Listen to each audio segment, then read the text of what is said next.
All right, there we are. Hello again, everybody. This is Derek, and I am coming back at you with another Wargaming and Miniature video. Good morning. I hope everybody's having a good time.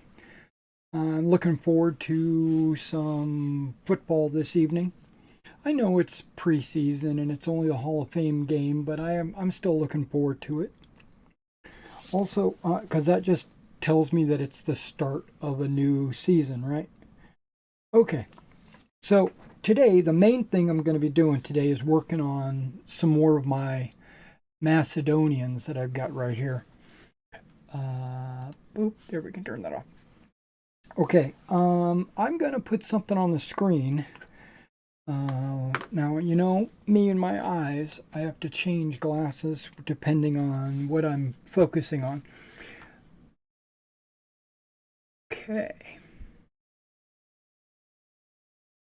How do I make this look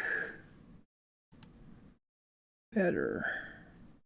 Is there something called the view full screen? There is. But it's not really full screen. It's only pretending to be full screen. Okay, now it looks full screen. So let's go center display. Yeah, that's totally not even correct.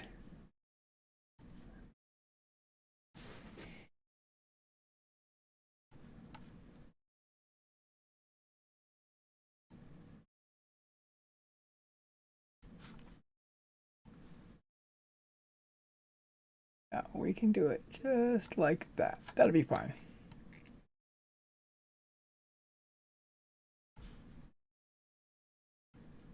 And like that, and like that. That's fine. I can even do this just to. There we go. All right. All right. So this is my Alexandrian Macedonian army that I am working on. Now I do want you to note a couple of things. It's a difference. Okay, maybe if I put it over here, it won't be in so much of a way.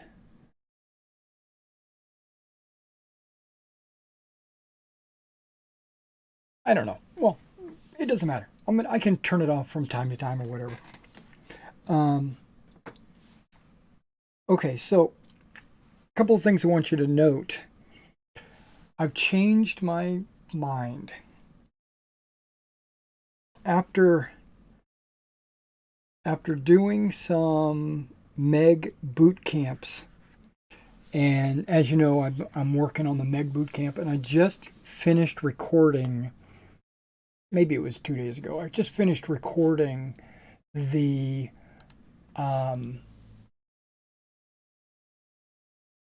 combat section, right? Not shooting, but just melee and charges.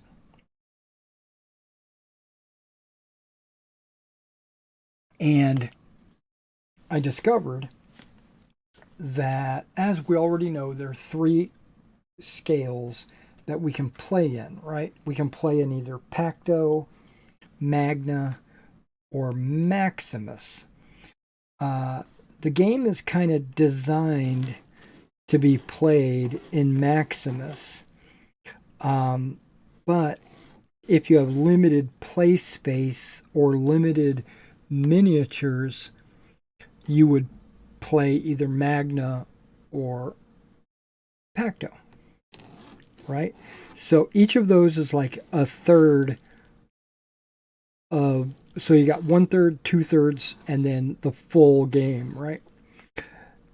Okay, when I was going through the combat rules, um, and I did a little couple of trial runs and some examples and stuff like that on the video, which you'll see once I get it all edited. I got about 50% of it edited, so it's well on the way. It's probably going to go live tonight, actually. I realized that a unit can be eliminated very fast if you're playing Pacto or Magna, right? I mean, ridiculously fast. One round, boom, they're gone. Which, there's nothing wrong with that. If that's what you want, if that's the kind of game that you want to play. If you want to play like a game that's super fast and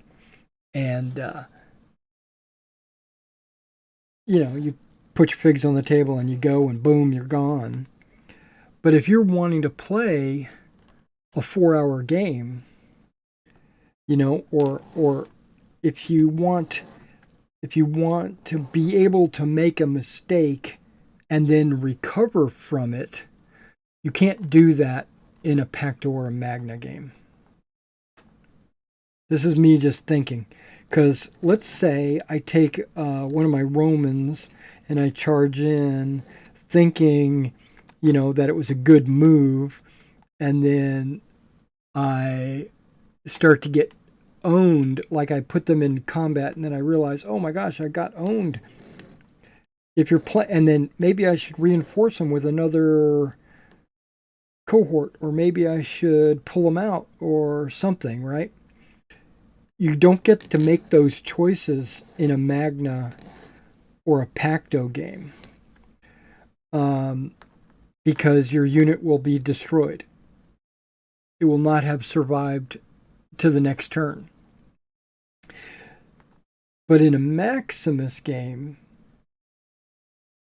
because the casualties are the same, you just have more figures. So what does that mean?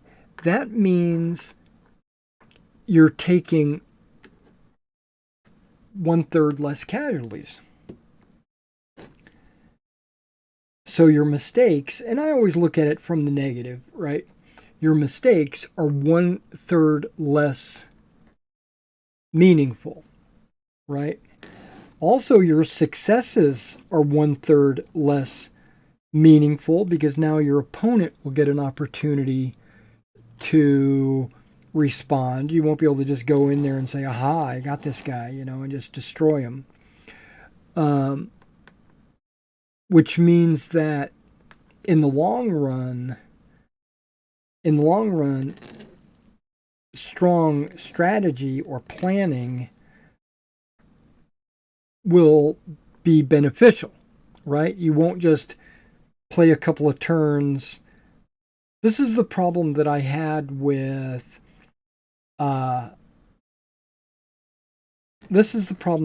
Field of Glory and with Armati, and I had this problem with WRG, which, that's another thing. I've found recently that WRG has evolved or was purchased or was renamed to a totally different name. I can't remember it off the top of my head. I don't even care, because I don't plan to ever play that system ever again. I was on a forum the other day, and not typing, just reading what other people had to say, and I think I was researching something. I think I was researching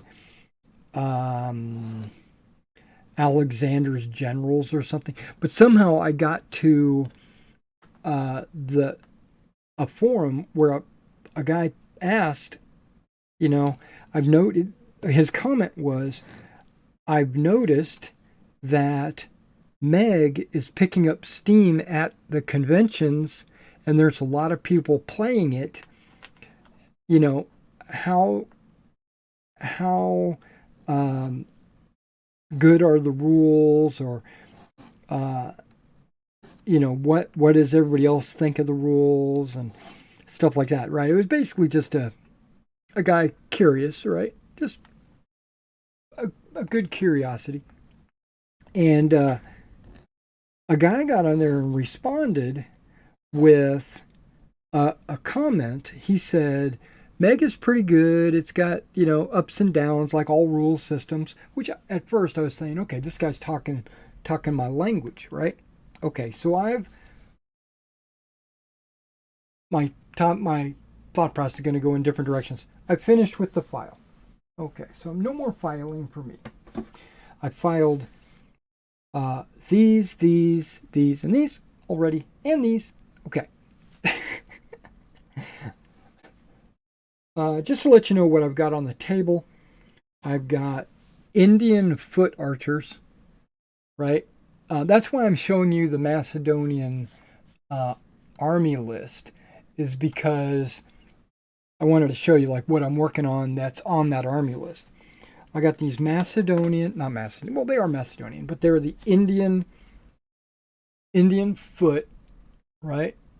Which I think you can see. Yep, it says Indian foot, 8 bases, right? They're tribal loose, so there's 3 figures per base. So that's where you get the 3 times 8. What is that? 24 figures? 24 figures. Rhodian slingers, right? The Rhodian slingers have 6 bases. This is more than 6 bases. This is 8 bases. I don't think 1, 2, 3, 4, 5, 6, 7, 8. I don't think Rhodian slingers can be 8 bases. If they can, well, too bad. That's where they are, 8 bases. And then here's some hypaspits, very few hypaspits.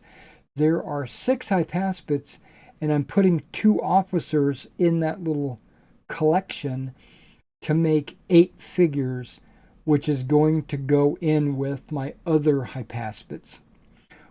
Reason why I'm doing that is because I'm bringing it from 6 bases up to 8 bases, because I'm starting this. Can you see the mouse pointer? You can. Right, I don't know where it is on here. Right here where it says Maximus. Right? Okay. I've switched to Maximus. Okay, you can't see that.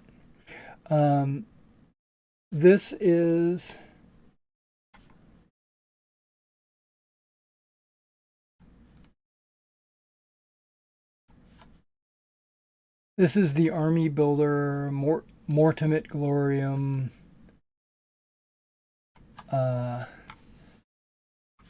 Right. So really all it is a spreadsheet you can download. And then all you have to do is just put in your troops, infantry or cavalry or even elephants.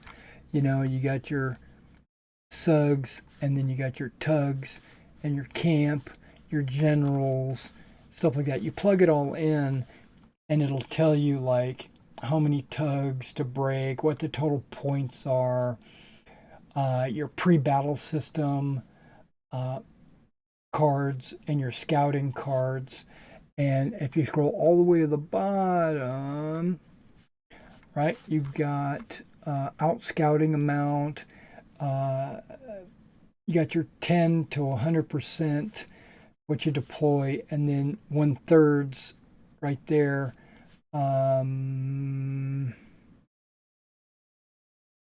Basically, it just helps you out in building your army. And then if you go to print format, you actually get something that if you wanted to print it out and carry it around with you or something like that. But I'm just using this as a reference. I'm probably going to color code these as I completely finish them. I have one on my desktop for the Romans and another one for my Germans. But this is the Macedonians. Okay, so I have the Indian foot, Rhodian slingers, another, I'm going to call it battle group, but it's a tug of foot companions.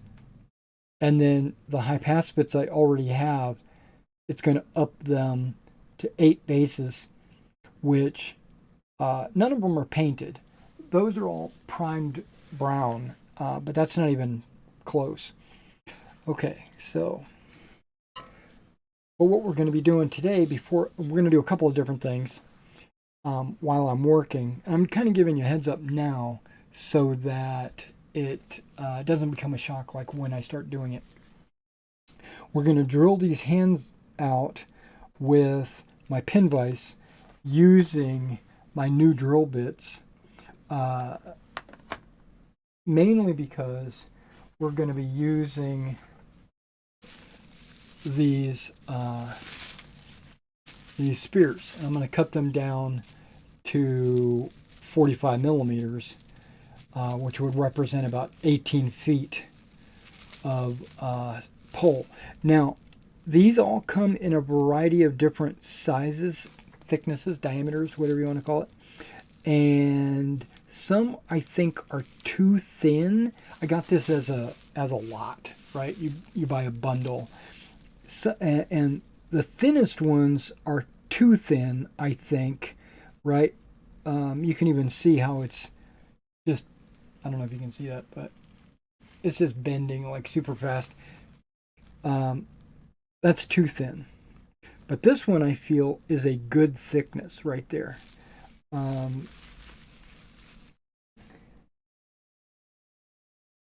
This is a wire that comes with Old Glory miniatures, right? This is the spear. So I want to get something that's comparable. Okay, that's actually a little thinner than the Old Glory one. Okay, so I need one that's going to be about the same length as, or same thickness as the Old Glory one.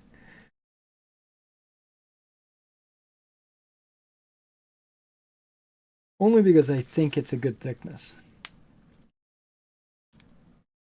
That seems to be too thick.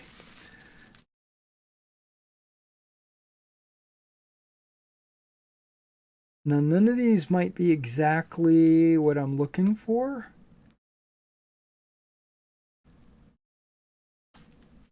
If it's a little thicker or a little thinner, I'm okay, because this is way too long. That is like 80 millimeters, and I'm going to be cutting it down. So when you cut it down, it becomes fairly stiff, right? And that's what I'm looking for when I cut these down. I'm going to want it to be fairly stiff. Isn't that what she said? That's what she said. And this might be perfect. This might be a perfect one.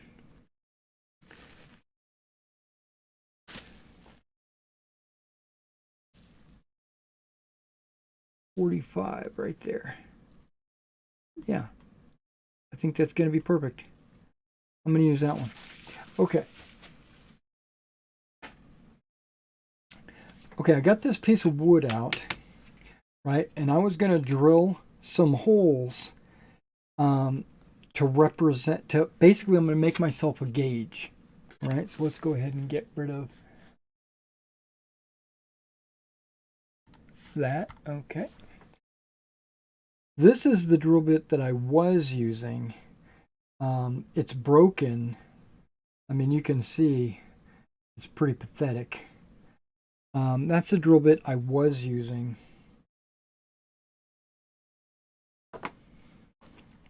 And this comes in 0.5, 0.8, 1, and 1.5. So we're going to do all the little ones, because I'm never going to use the big thick ones. Never, ever, ever. That's my promise to myself. Don't ever use the big thick ones. When you order this bundle of drill bits, you get 10 per size. Okay, now that one's going to be way too big, right? That's the 1.5. Way too big.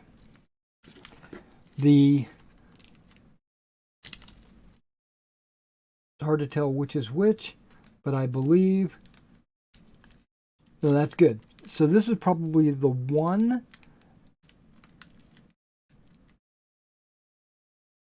I think the 1 is too big. Okay.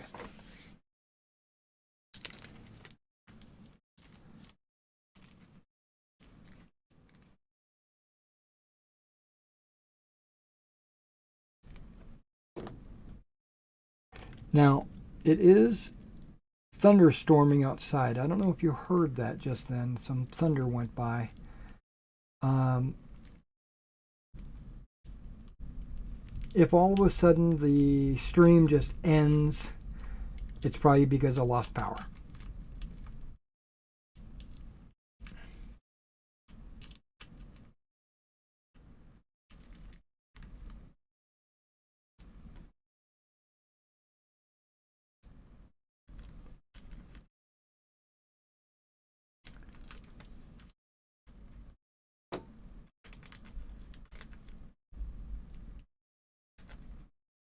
Oh, these guys are like not glued, but they're like it's sticky on the inside.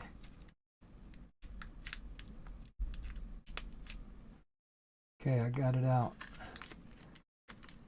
That's good. That means they're going to stay inside this little bundle bag.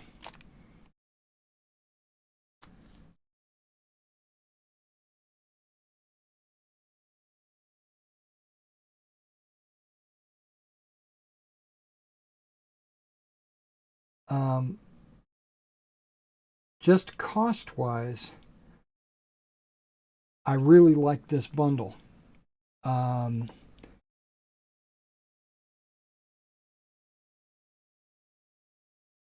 They're titanium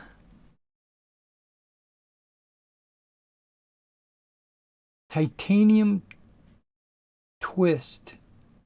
Okay, so they're titanium. Okay, so what did I say this was? 0.8.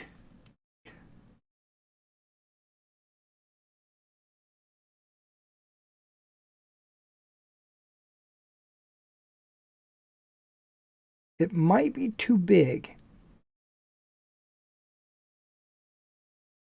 That's what she said. But it also doesn't look like it's going anywhere. Okay, hold on.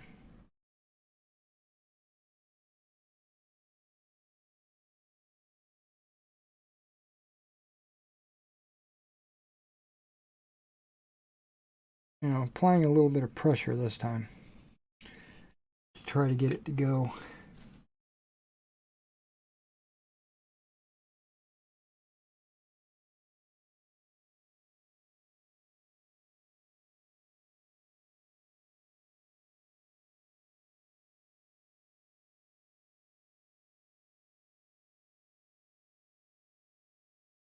The reason why I say it might be too big is because remember, I'm going to be I'm going to be drilling it through their hands, and I don't want it to damage the miniature by either destroying the fingers or coming out the back of the.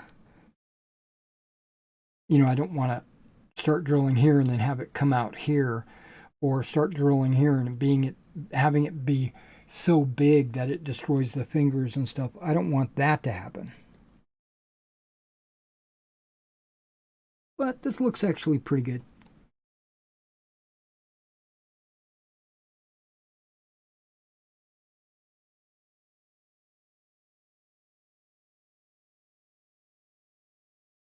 And if I use a 0.8 and then the metal I'm using is a 0.6 or a 0.5 or whatever, it should still slide. Okay, that's all the way through. That should still slide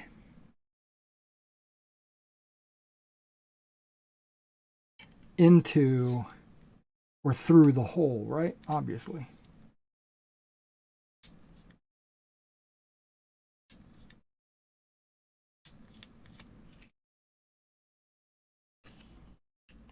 Okay, so there's the gauge hole.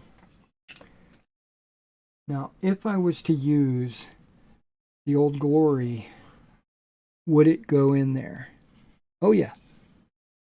It slid in there almost perfectly. Okay.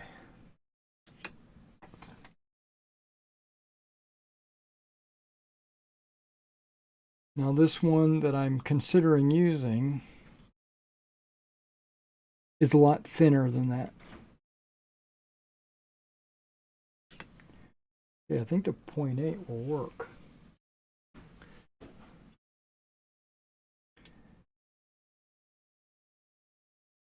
Now we're going to go with 0.5 because I wanted to make a gauge.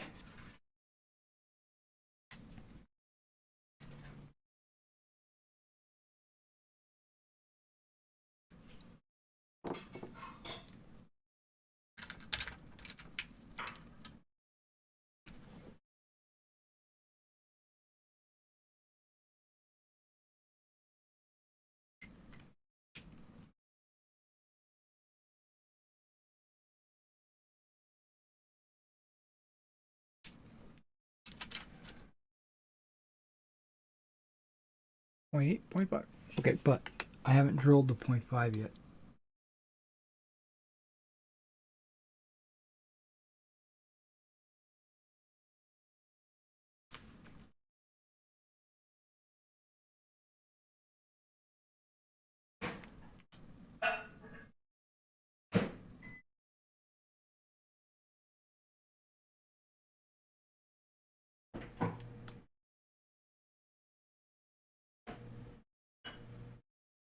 Wow, that is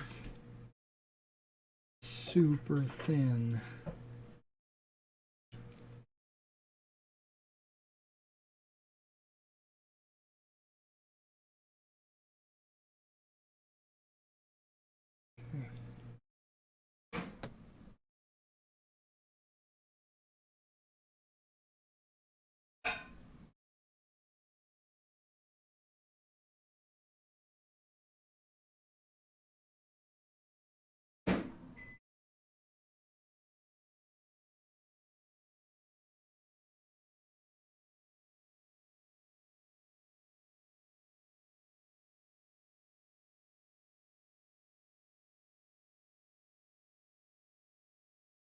Okay.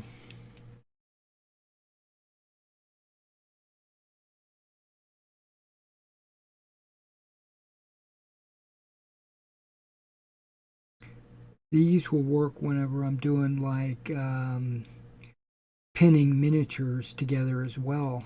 Because sometimes you'll do like a big metal dragon or something in the wing. You'll glue it onto the body, but there's just not enough there to glue to hold. So it's best to like drill into the body and into the wing and put a piece of metal in there to pin it, giving it extra support. Okay, well, that went through. Backing it out now.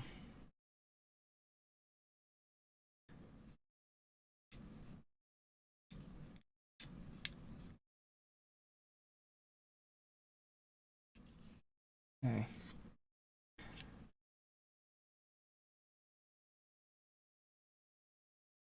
Wow, that 0.5 hole just is super thin, which is good.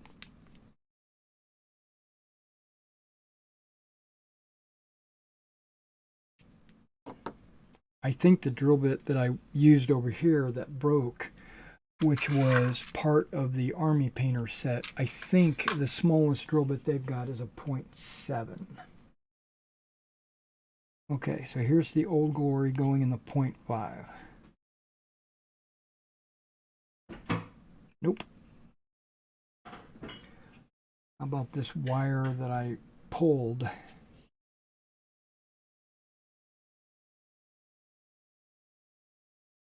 Nope.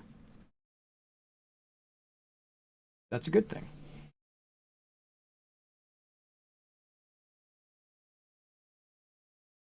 Yep, 0.5 is too small. 0.8 looks like that's where we're going to be.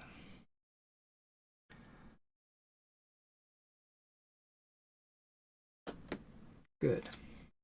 That's where I wanted to be. Okay, put that one back in there.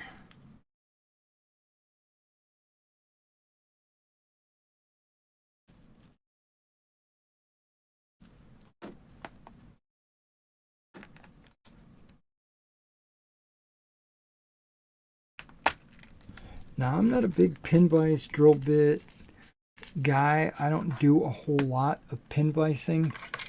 And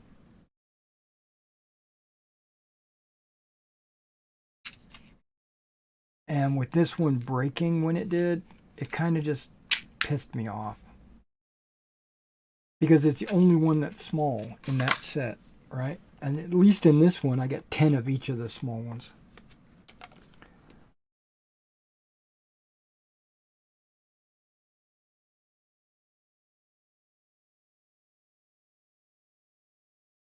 Okay, this doesn't like it. It doesn't look like it's got a head that can bite into a miniature. You know what I mean? Like it doesn't have a thing to catch.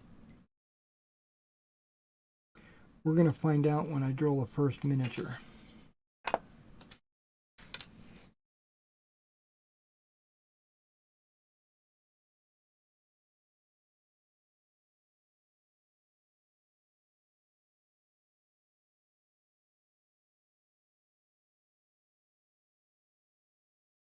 Okay, well this hand, kind of an open hand, and I'm just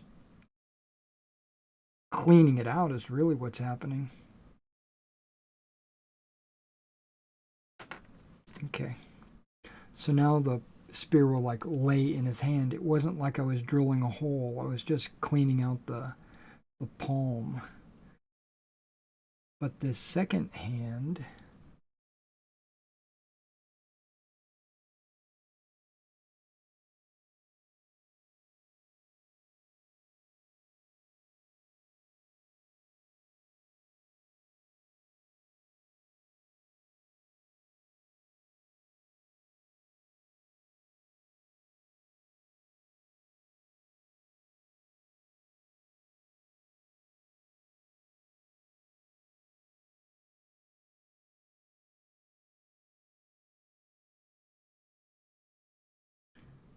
yeah, this isn't gripping.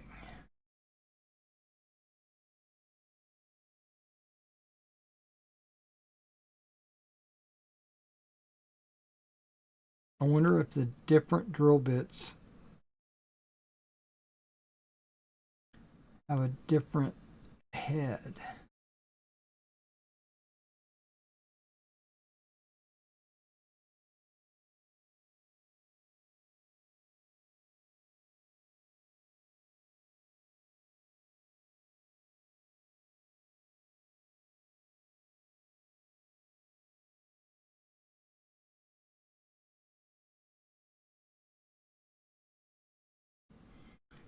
Because it doesn't have like a pointy, it doesn't want to, what do they call it? Bite into the metal. It's not doing that.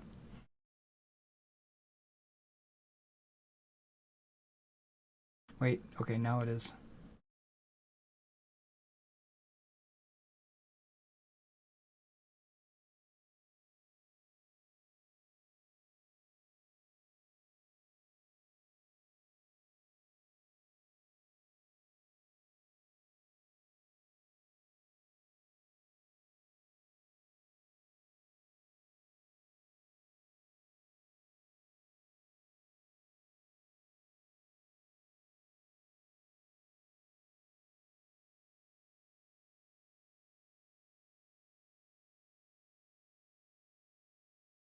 Not really doing it.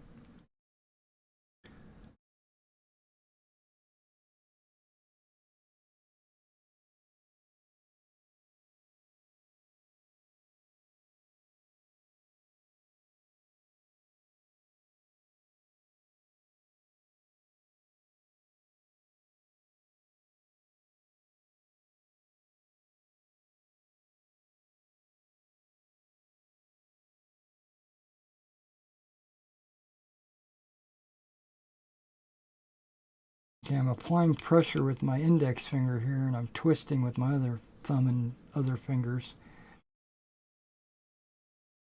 And I've got my thumb in a position where if it goes through, it's going to like dig into my thumbnail.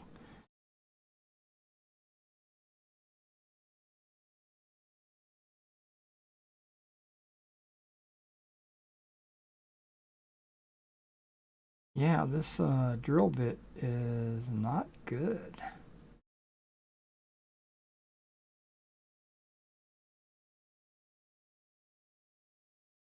It needs a pilot hole, I think.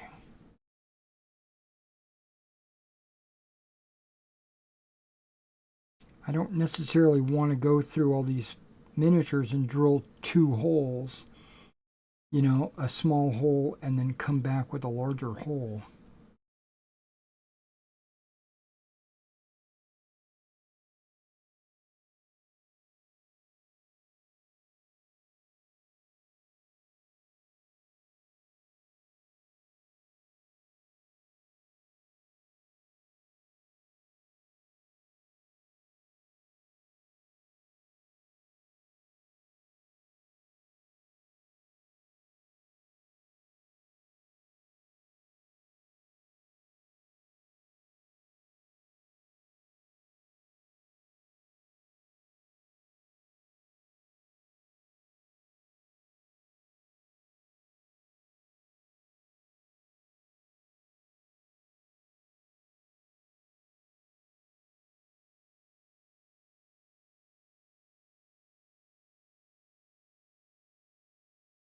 Okay, we're going to check something. It didn't dig into the wood either, so take a look at some of these bits. And maybe I picked one that's not that good comparatively.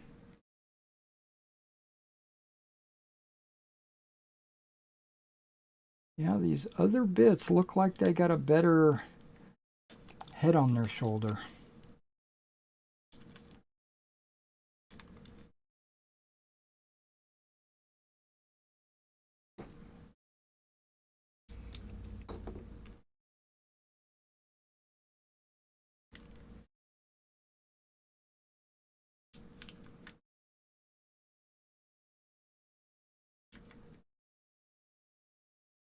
Pull a few of these out.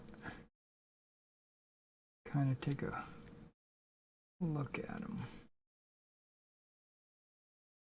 Because they almost look like they've got a flat head.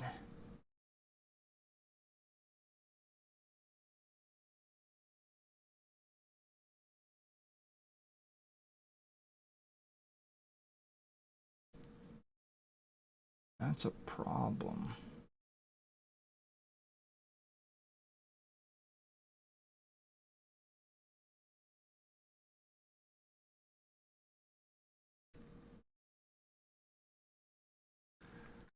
I'm going to try a different one.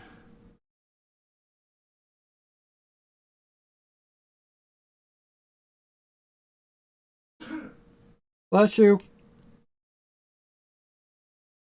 Just to see if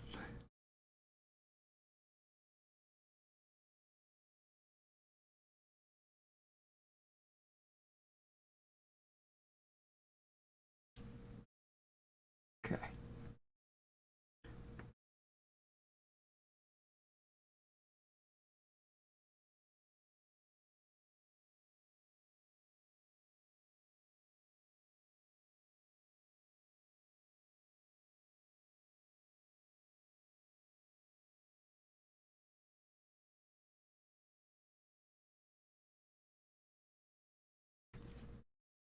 Okay.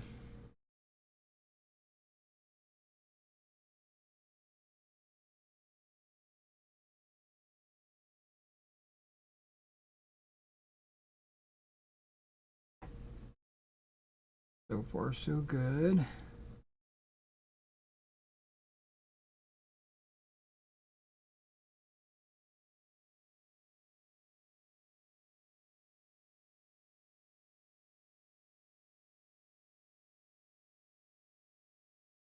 If it bites into it.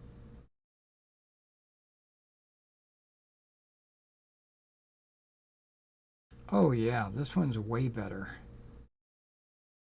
Yeah, it was like that other drill bit had a flat head.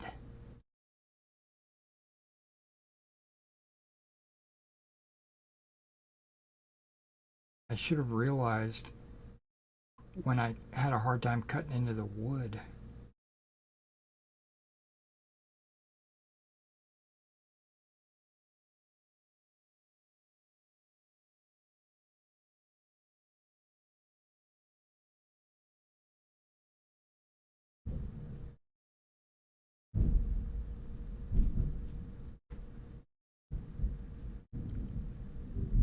Was that thunder? Okay.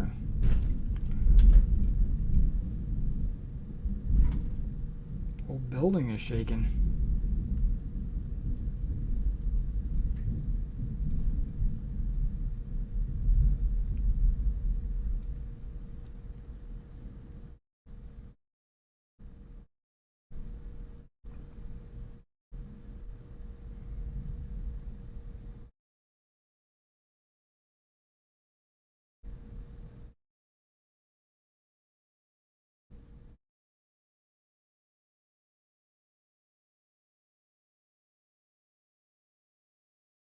And this is why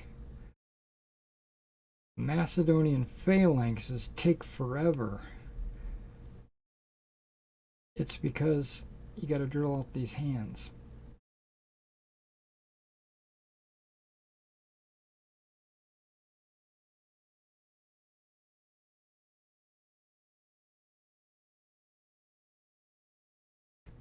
Oh, there it goes. Okay.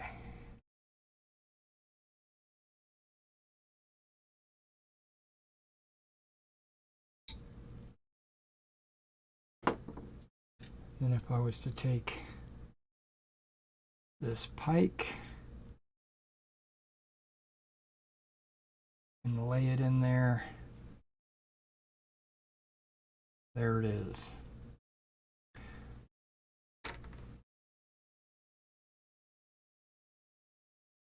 Now, how many pikes am I going to get? I'm not going to get 32 out of this thing, right? I'm going to get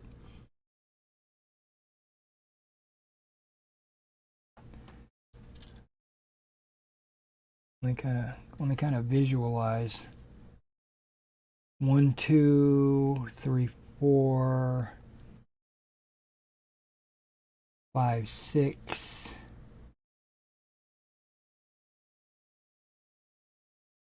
7, 8, maybe 9, depending on how I cut it, out of one of these rods.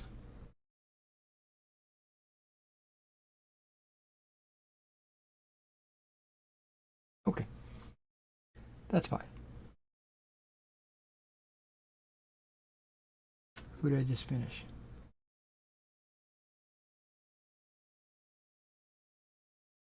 This guy.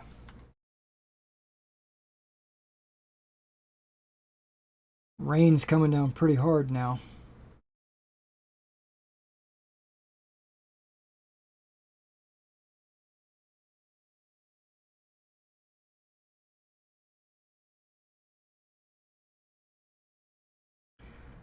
I think I need to shorten the drill up a little bit because it doesn't need to be long enough to go like all the way through and out the back like 15 inches. So what I'll do is I'll take, and plus by shortening it up, it strengthens the drill bit and it makes it straighter.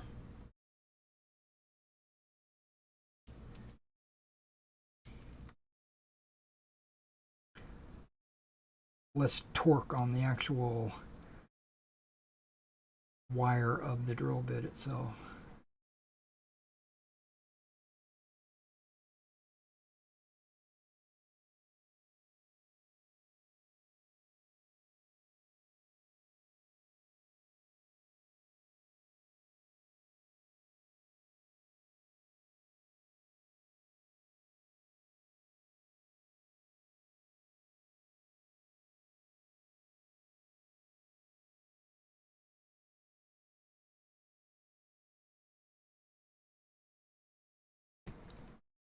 Pokey poke.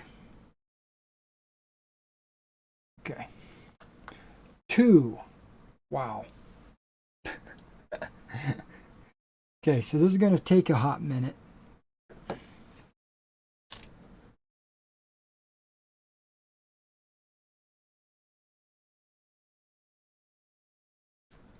Oh, there they all are.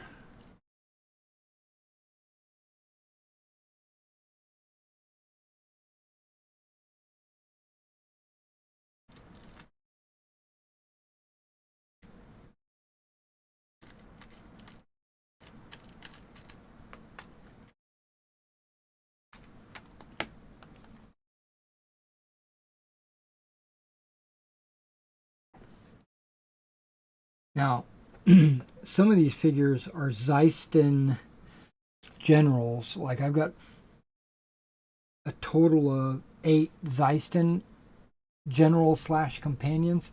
That's what these shields are. So I still need to glue them on. Yeah.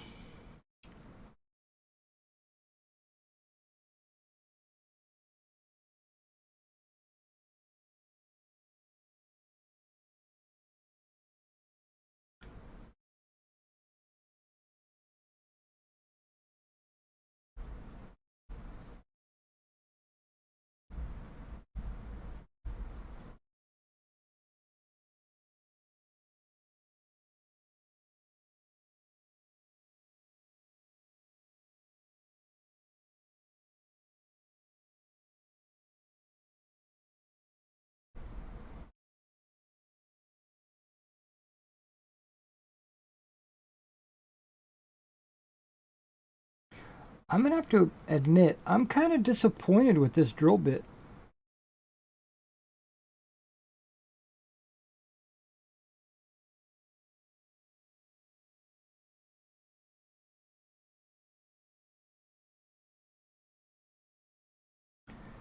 I understand that they're cheaper, but you know how the old saying goes, you get what you pay for, right?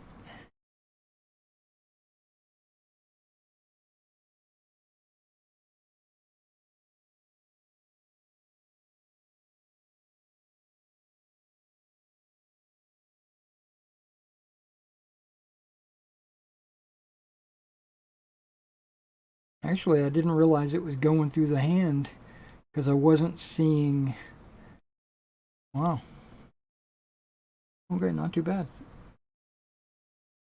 Okay, that's better than I thought it was doing. My initial impression was it's not doing anything, but then it went through.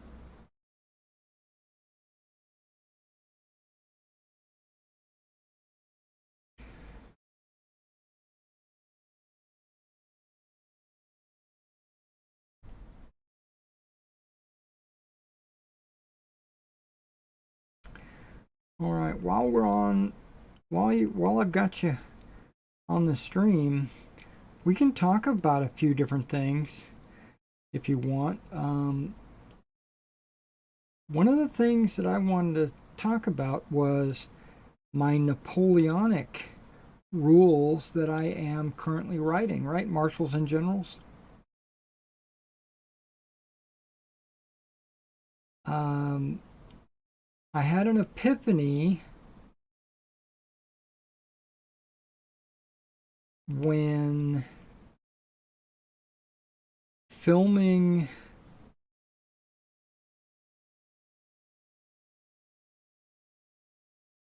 the combat tutorial for Meg. There's a lot of things in the battle group rules that I love, right? And I want to incorporate a lot of these rules, these concepts, I should say, like variable morale, uh, army morale kind of thing. I really like that idea. Um, Drawing a chit when you lose a unit, and once you build up a certain number, your army gives up. I like that idea. That way, it's not a hard, fast, set number. It could be more or less depending on your luck of drawing chits. But I'm struggling with the melee combat, shooting, taking damage, that kind of stuff. But I mean, I've got ideas, but it's not, it's not coalescing. And then, I started this Meg boot camp, and I thought to myself, could these rules be converted to be used with Napoleonics? Basically the melee and the shooting. Because guess what? There is melee in medievals and in ancients. And there is shooting. I mean, it's bows, and javelins and slings. And they do have artillery. They've got like bolt throwers and catapults and stuff. And they do have cavalry and all this kind of stuff. So I was wondering if I could use some of the concepts from Meg in Napoleonics. And I'm sure I can. I'm sure that a lot of it would translate over almost one-to-one. Some of the concepts I would have to change, like, okay, that went through, but it just didn't even realize it was through. Okay. Yeah, some of the concepts I'm sure I'm going to have to change. Like muskets versus archery, stuff like that. But I really like the card activation system.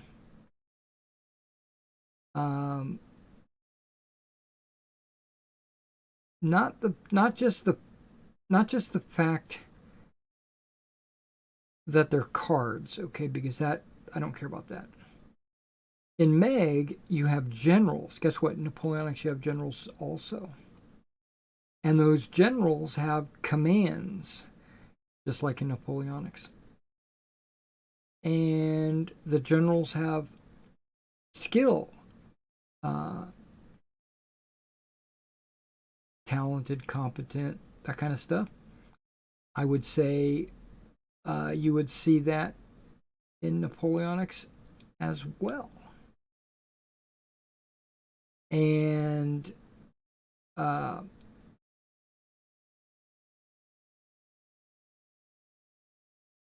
each general draws a number of cards based on his skill quality, which what I had written so far was my generals were going to have a skill quality, but it's going to be a bonus to a die roll, right? Well, that still works. I still could do that. And I was going to trade, those were going to become pips or command points or whatever you wanted to call them. And then you would pay these points to activate your battalions and move them around, which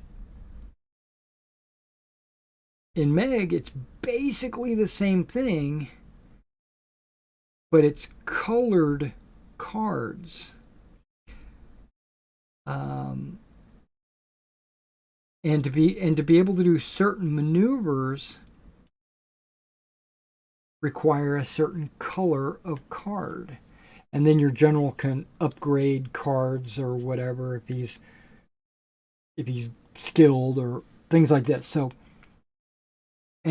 what was going through my mind was, I wonder if I could take that command system from Meg, change some of the words, and make it a Napoleonic system. Okay, that went through super fast. Mainly because it was already started, or it already had like a palm of the hand was already open.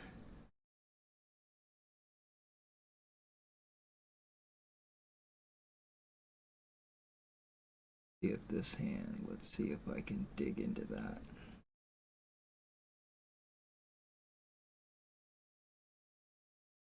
Okay, doing okay.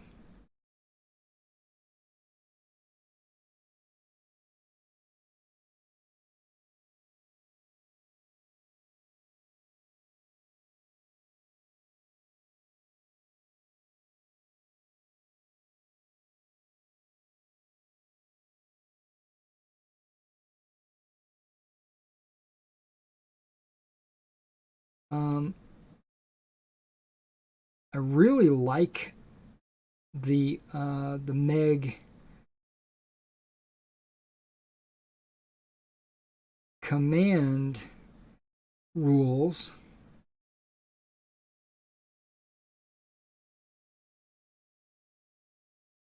And then I was thinking about the melee. I said, okay, now this melee, could this be used in a Napoleonic setting? Well, basically, a melee is a melee, right? It's just the modifiers that really have to be thought through. But I love the dice system that they use, where you go up and down, and the color of your dice varies based on who you're fighting and all that stuff. I think that's a really cool concept. And I mean, better than cool. I really like it a lot. So, so I'm thinking I'm going to modify my marshals and general rules to use these dice. Now, as you know, I do basically like a 6 base battalion. Well, that's pretty much what your battle groups are in Meg. They're pretty much 6 or 8 battle group, 8 stands or 6 stands. So that's basically the same. And then the dice coming up with skulls uh, cause kills, and then sword and arrows cause wounds, and you can wound battalions. I really like that idea. Um,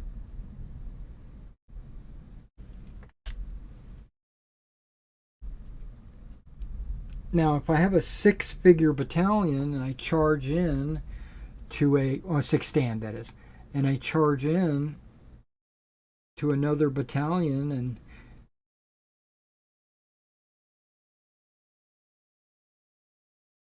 I roll dice based on my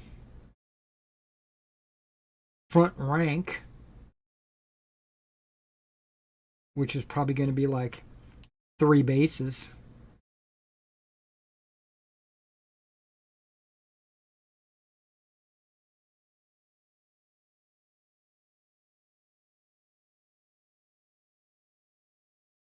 Now, in Meg, I notice that there's a lot of weapons that rely on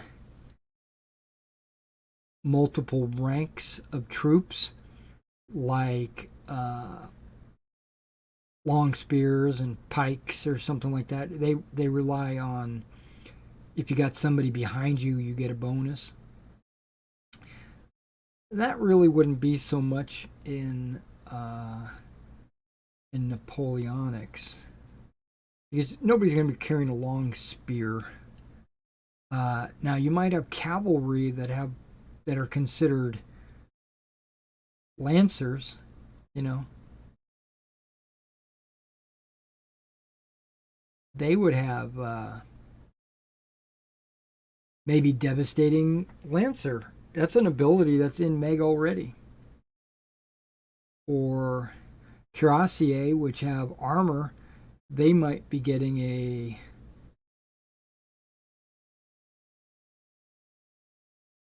plus because of armor. And then there's, okay, I don't know what I just did there.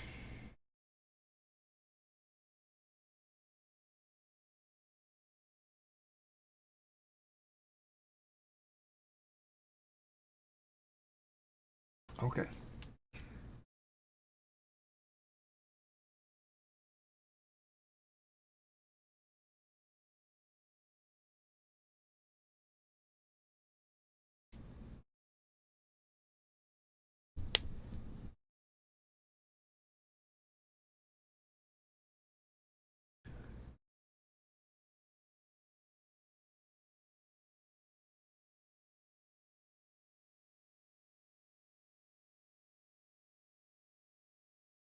Okay, while I'm talking, I'm messing this guy's hand up.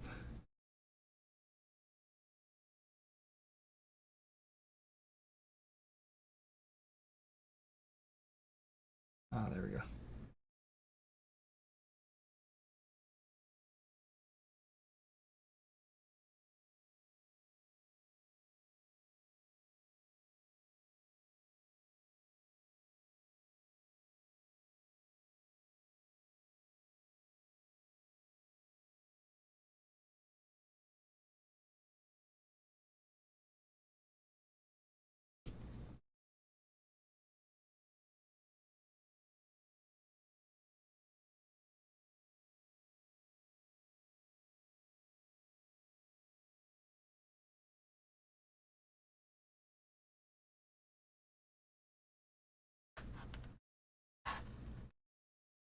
Oh, that's going to take forever.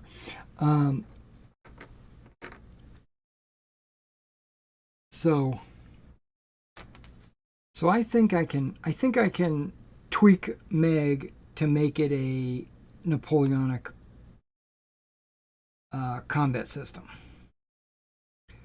Now, I don't like everything in Meg. Uh,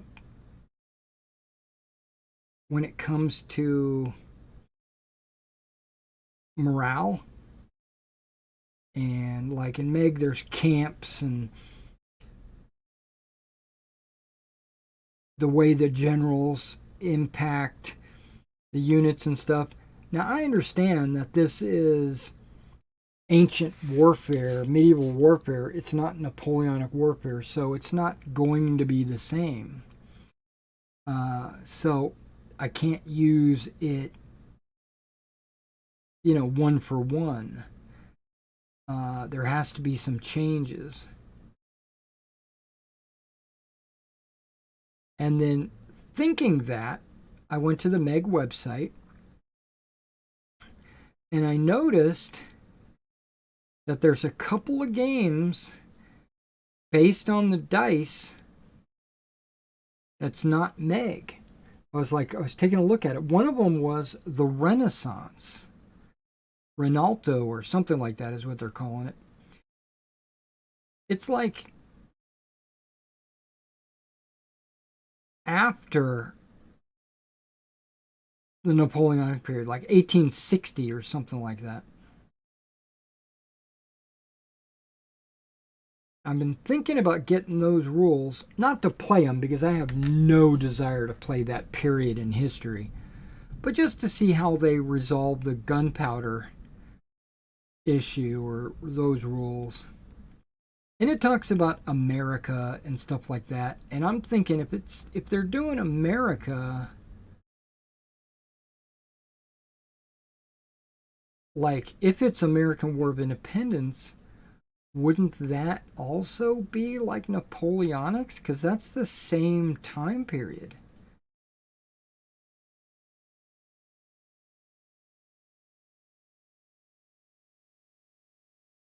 1812, you know what I mean?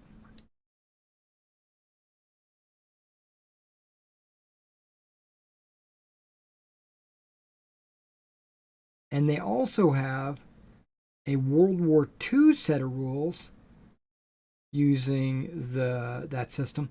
Now understand that a stand is a squad, not just, it's not a man to man game like Battle Group or Yeah, each stand represents a squad. You don't have to have 10 miniatures on the stand. You could have like 3 or 4 figures and just call it a squad.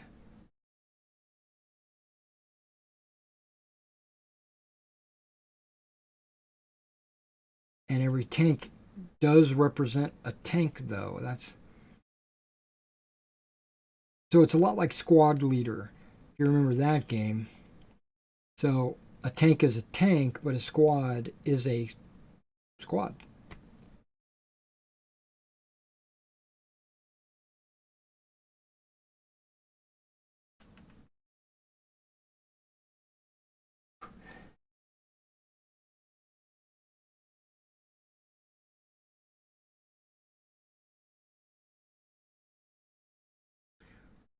Um, I'm not really I'm not like looking for a new World War II system because I really like Battle Group.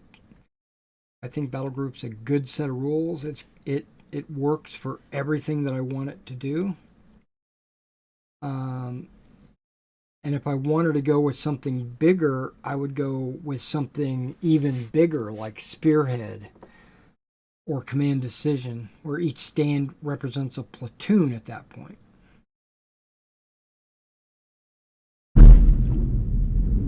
Did you hear that?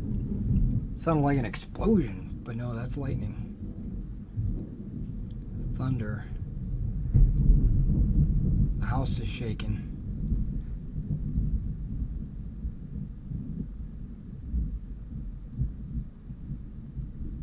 Well, I don't have a bomb shelter. So if it was ever World War III and we started getting nuked, then we're just going to have to kiss our ass goodbye.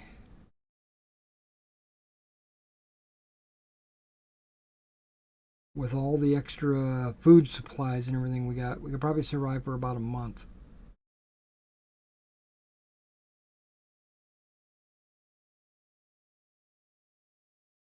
If we didn't die of like radiation poisoning.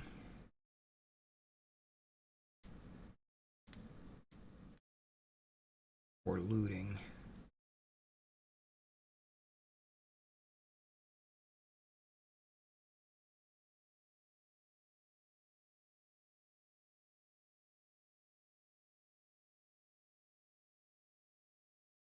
But where I live, everybody's got a supply and they've all got guns and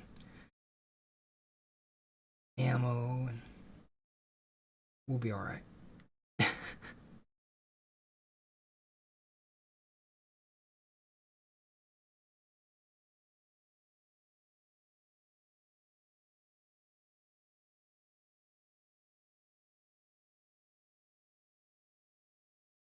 Well, at least we didn't lose power. That's a good thing. That was a pretty big blast, though. Or lightning strike, you know what I mean? It's super close. Made me jump. You probably saw it on camera. You probably saw me jump on camera.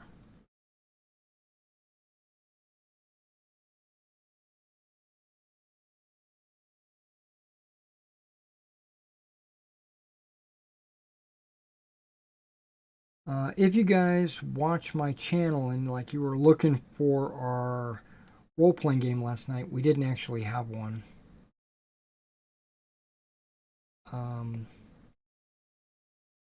one of the players quit. Another player, a couple of players couldn't log into the game. So, and I was one of them. So, uh, the game wound up being canceled. Nobody knew it was canceled, but it wound up being canceled. If you're interested in a medieval fantasy game, and you want to try out Harn, the Harn universe and the Harn master game system, I am looking for players. You know, I'm using Roll20 to host the game.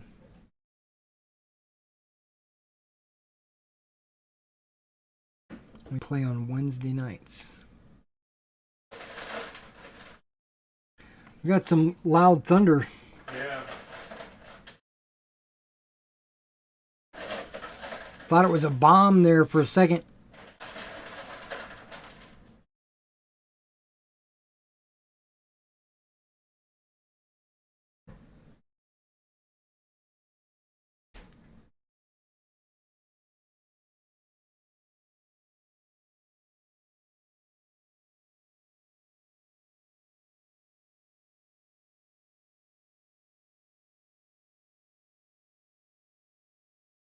Okay, so just so you know how I plan to paint these, all of these, I plan to prime them with a really dark brown, right? So they're going to be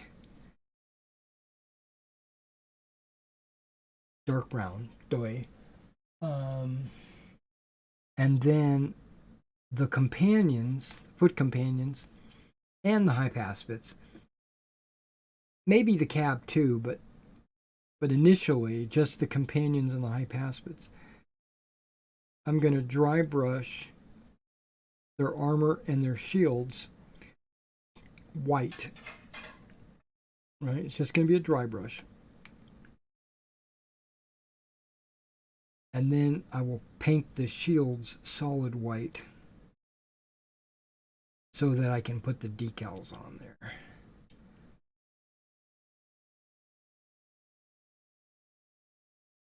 And by dry brushing the armor white, I'll be able to go back in and paint them the various colors I need, like pink or purple.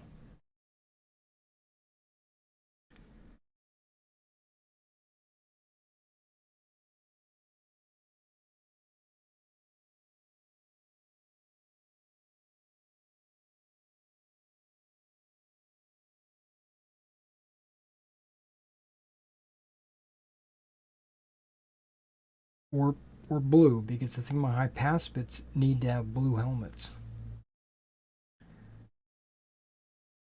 I think that's true. I think they have to be like royal blue helmets. And if I'm painting any feathers or anything like that, a white dry brush will work really well.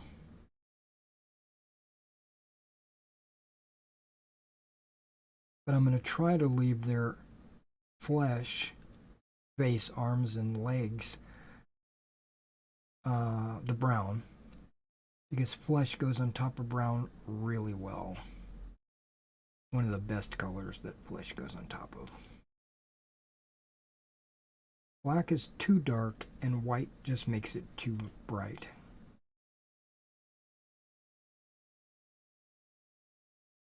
Gray's okay, but it's not brown.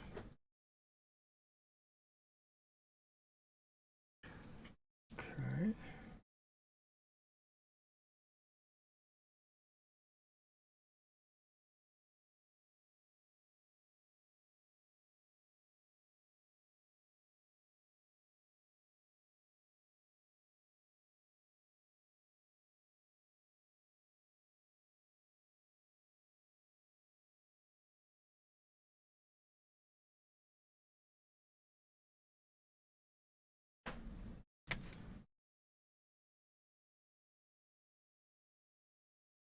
I just broke the drill bit. It's still in the figure.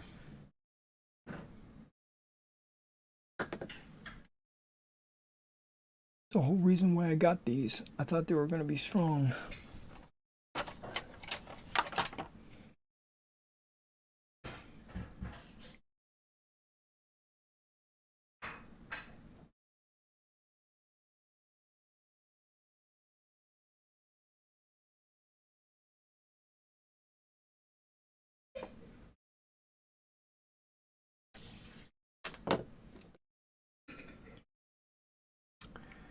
Disappointing, disappointing. These drill bits are disappointing.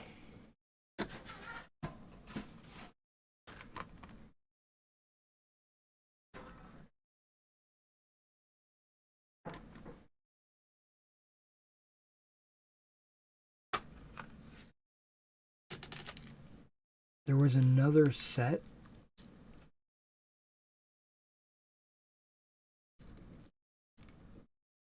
that had, I think it had a 0.7. I think it might have been better. Much less pieces, but I don't need all these pieces.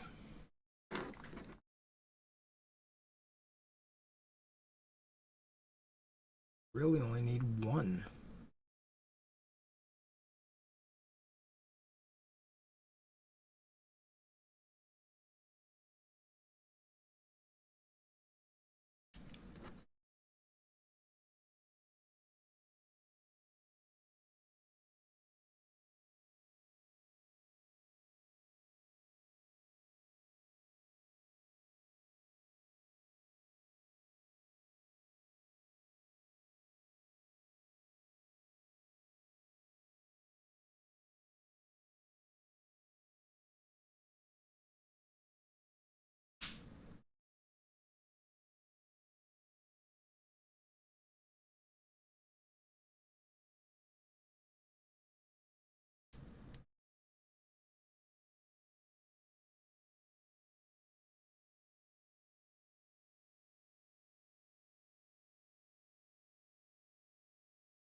Now, some of them have their closed thumb where you're trying to drill a hole in like that.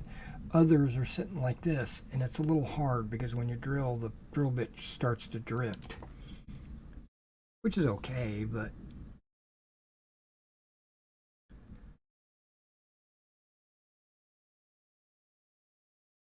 that's this one. This is an open-handed one.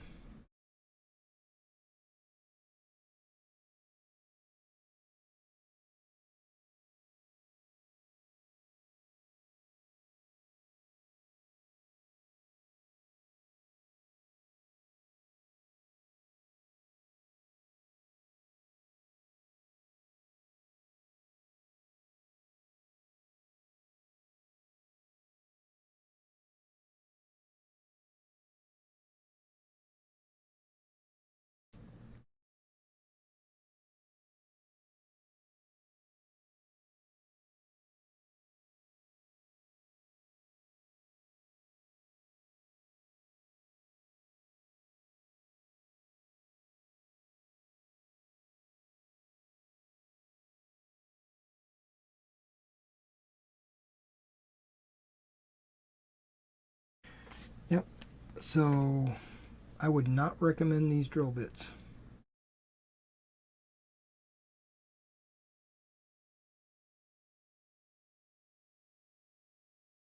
Their head is too flat. Like they have no, they don't grip.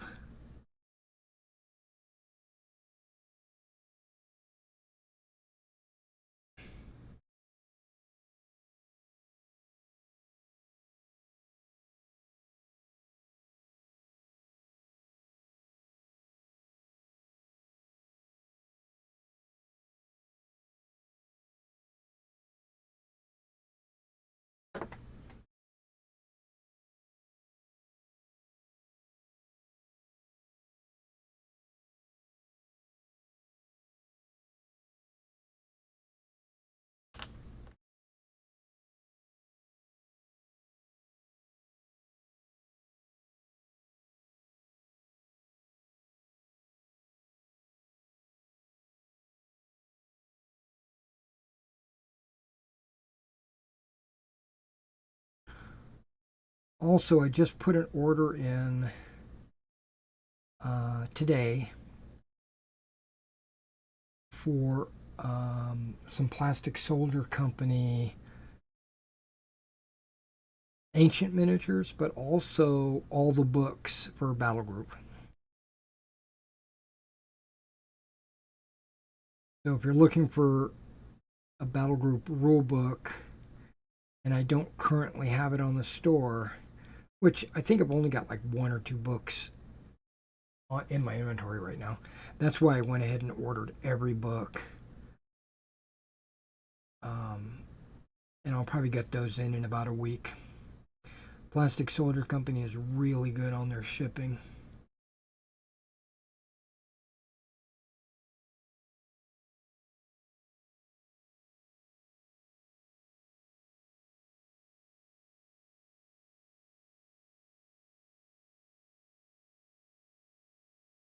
Okay, now that's biting in. That's digging in. That's good.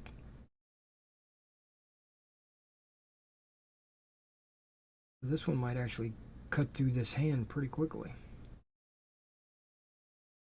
See, I'm seeing like snakes of pewter coming off, which the other ones I wasn't seeing that.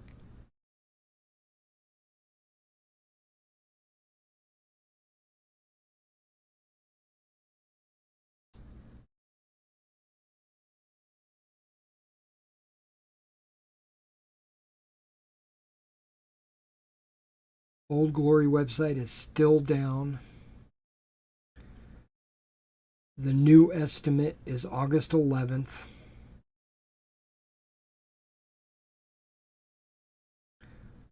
I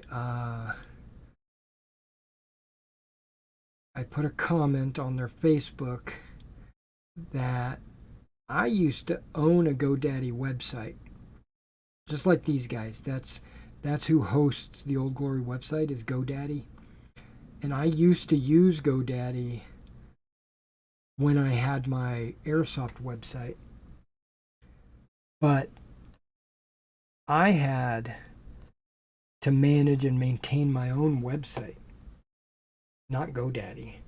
I paid GoDaddy yearly. I think it was something cheap, like $16 or something like that, to have to use their web hosting service, right? But I personally had to upload the website. GoDaddy provided, which I was happy with, they provided a couple of tools to help me design my website and post it with some tutorials and stuff like that, which I definitely needed because that website was the very first time I had ever done that. And I used to sell airsoft guns on a website called screamingeagleairsoft.com.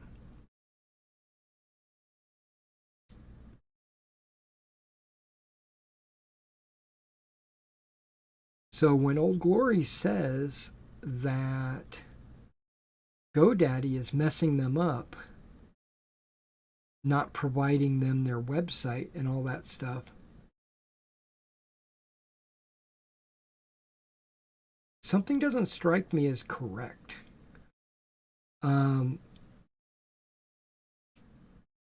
people at Old Glory are great, but I just have a feeling they're doing something wrong. Right? And that's why I posted to them on their Facebook page. I said, when I had a GoDaddy website, I had to make my own website. So, what I recommend Old Glory to do is to hire a professional website making company. Might cost them $100 or whatever it costs them. Get them to make you a website.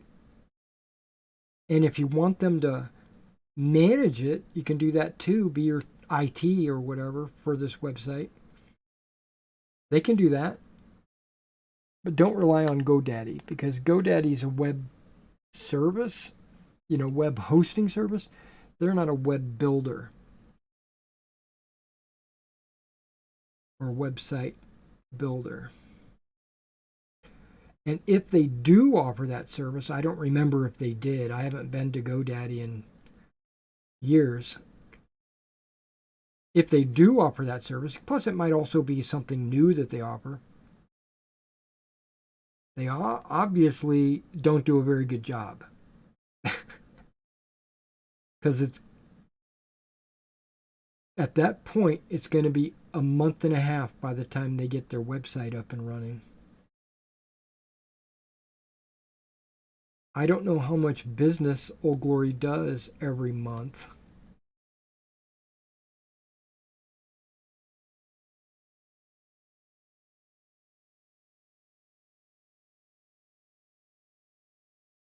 Um, I don't know how much. I know how much they do from me because I do a lot of business with them.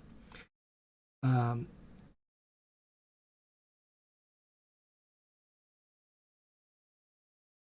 okay, this bit is doing a lot better. It's going where I want it, and it's biting and it's digging through there.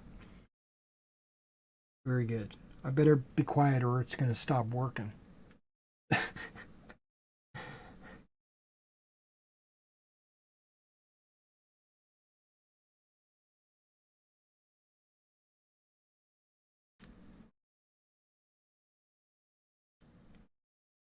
So whatever they're losing monthly right now,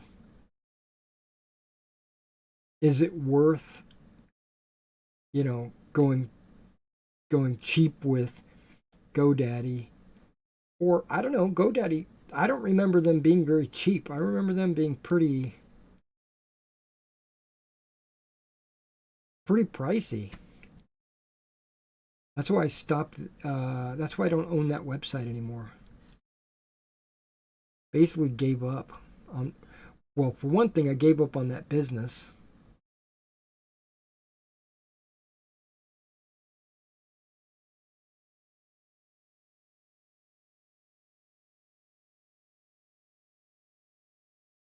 It was too overwhelming.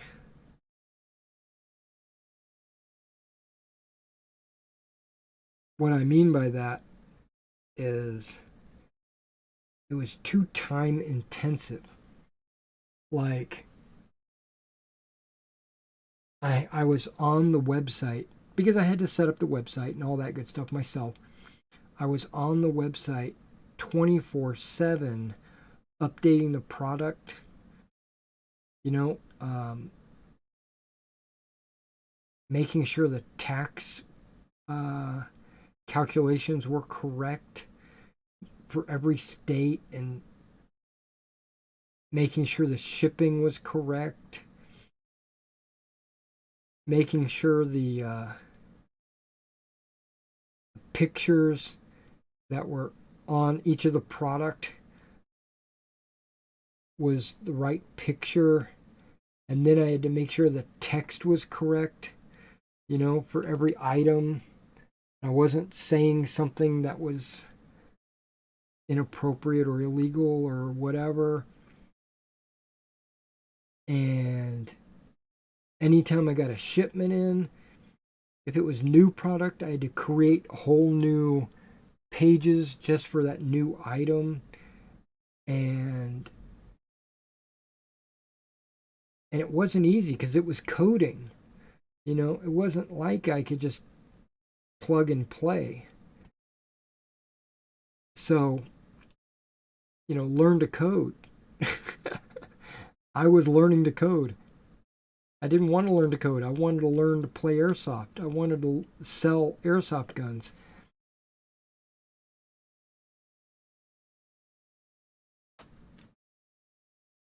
And it was just way too much work. So, I gave up.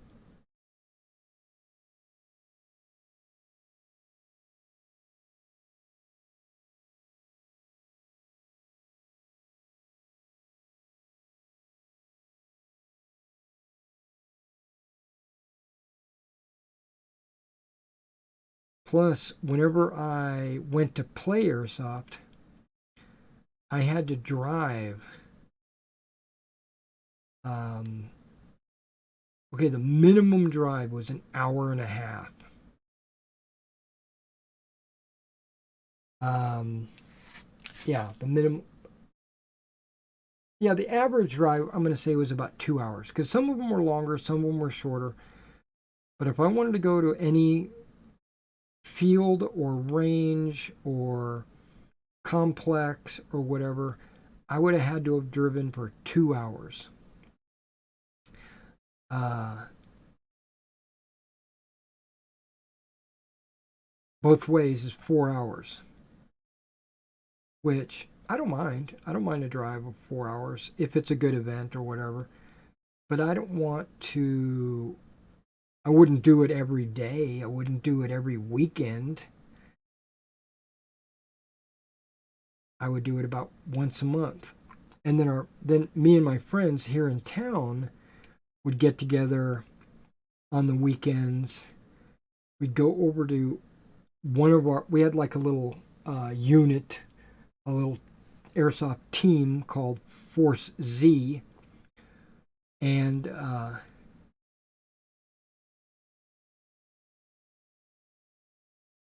we would go over to one of our members' uh, yards, and we would play in his back 40 because he had, I don't know, somewhere around 20 acres or something. He had quite a bit of space, and some of his space was forested. Uh, so we would play in that area.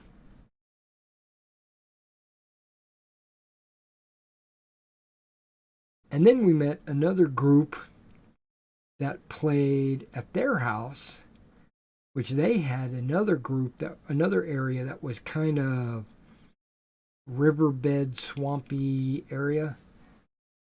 But it was basically mostly forested with a lot of like creeks and gullies and stuff like that. It was a good place to play.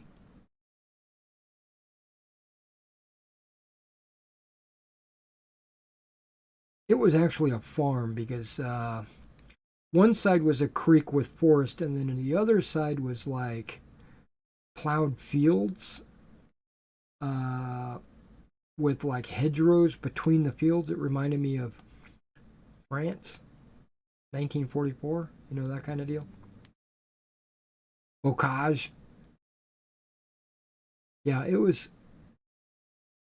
So we had two fields locally, but that was only when one of them, well, both of those were only practices. Neither one of those were actual events. We practiced at our team's member's house, and then we practiced at a friend's house, which was kind of like a competition between their team and our team, but really it wasn't. It was just friendly competition, friendly, just cowboys and Indians kind of deal. But there were three other fields that were professional, pay to play type fields in within 2 hours. You had the Springfield Airsoft Field, and you probably see me wear that shirt. It'll say SAF on it. That was a really nice field. He modeled that field after a Call of Duty map. He took a Call of Duty map and basically recreated it.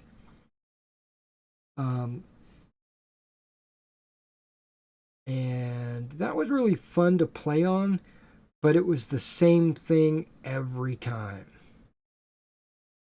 Yes, they had capture the flag, and they had, last man standing, and they had what was it? Some other game rules, but it was pretty much the same field every time. And so it lost its appeal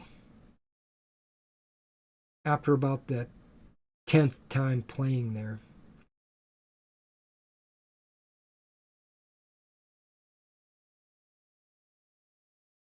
Now, there was an indoor field in Dixon, Tennessee.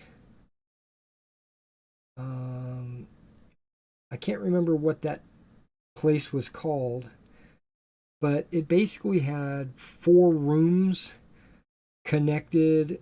It was like a big parking garage that he broke up into 4 sections. That's kind of the kind of the vibe I got out of it. And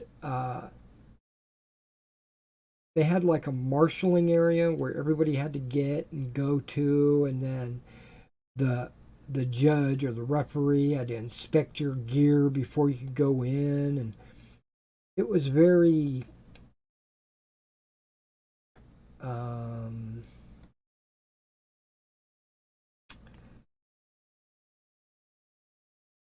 what's the word I want to see? Now, I don't mind the inspections. I actually appreciate those because some players will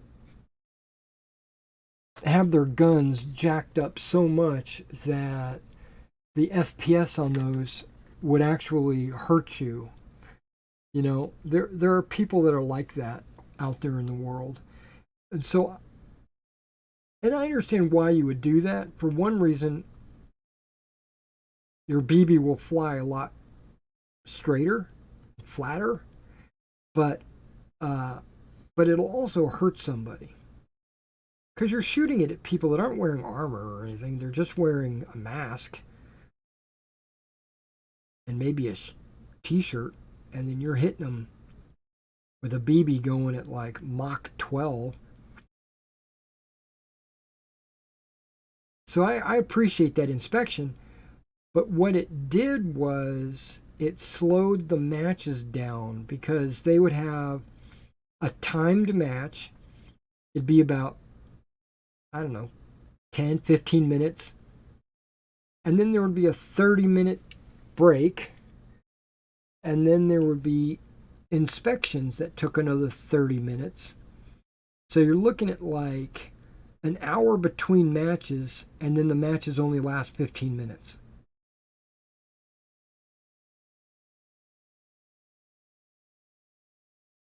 Now, we have paintball fields in the area, but they're not doing airsoft, they're doing paintball. At the time. I don't know what they're doing now. I've been out of the game for 5 years, 6 years, something like that.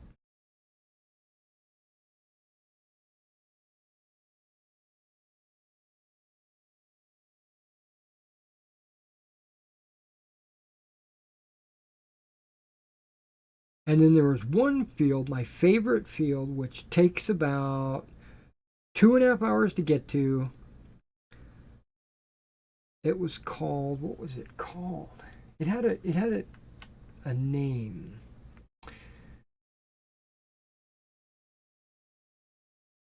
Something airsoft field.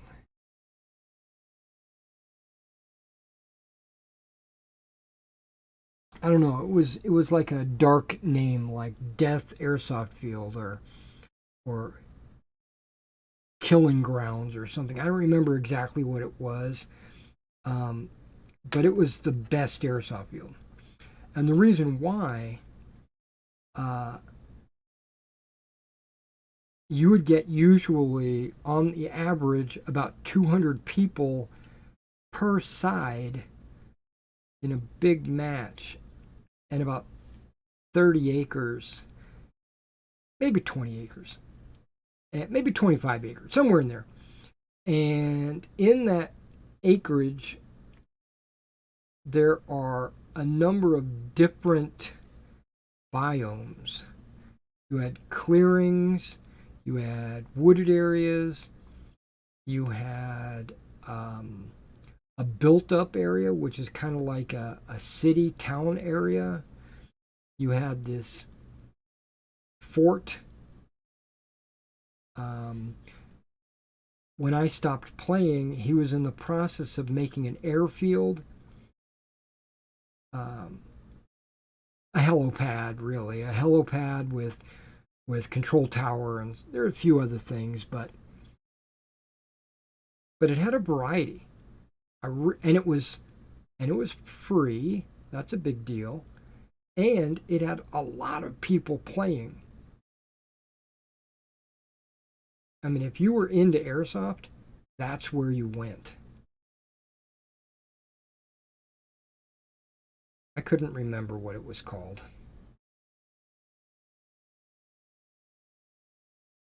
but it was fun. But unfortunately, it was just way too far away. I even hosted a game there once. It was a World War II game. Everybody had to use a World War II uniform. You were either German or you were Allied.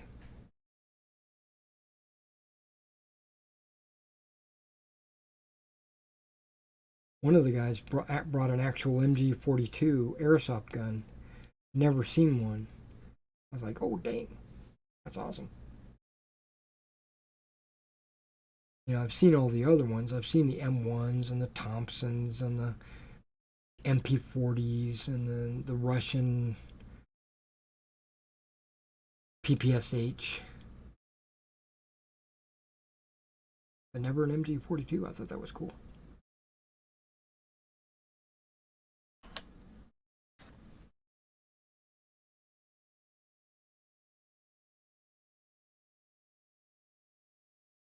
Now you'll notice I'm only doing 7 bases because a couple of the bases are going to be these. Well, I'm going to intermix these officers, not necessarily with this battle group, but with all the battle groups.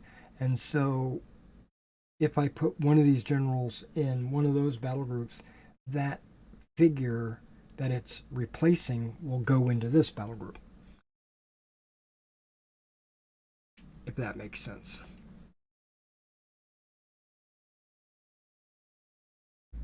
And they're not all generals, but the Zeiston package says generals and foot companions. Yeah, but they all look like generals.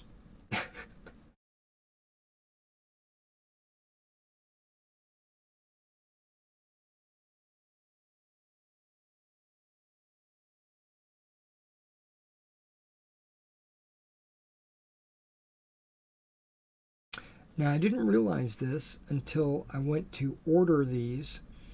Like I said, I did a Plastic Soldier Company order. They also have miniatures, 15 millimeter.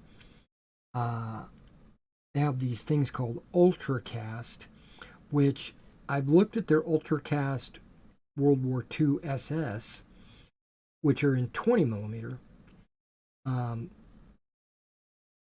I assume it's the same material and everything because they're still called Ultracast.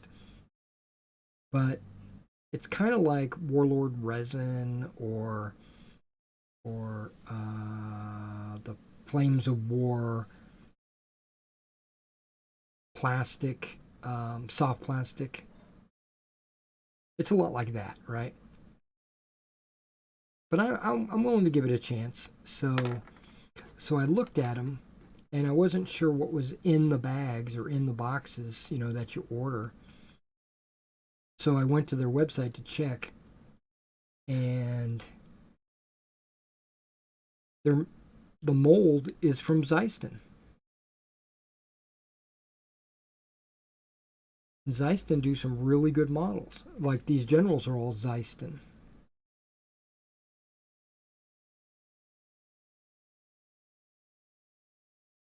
I have a total of maybe 5 packages of Zeiston models.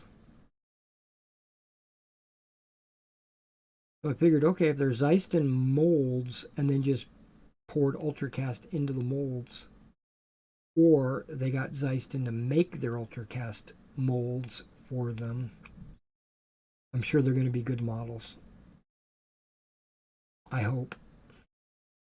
So I ordered some Greek hoplites, mainly to go with this Macedonian army. And then I also ordered some elephants. And then all their new models. They have the new Spanish. I ordered a pack of every one of the new ones, which would be good for Carthaginians.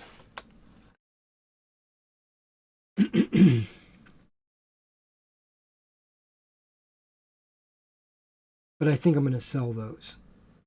I'm going to put them up for sale as soon as I get them. I'll probably do a what's in the box. And that's another thing. Guys, if you're looking for the What's in the Box videos, I'm postponing them until after I get this Meg boot camp finished. So it might be a little while. But in the meantime, I'm planning on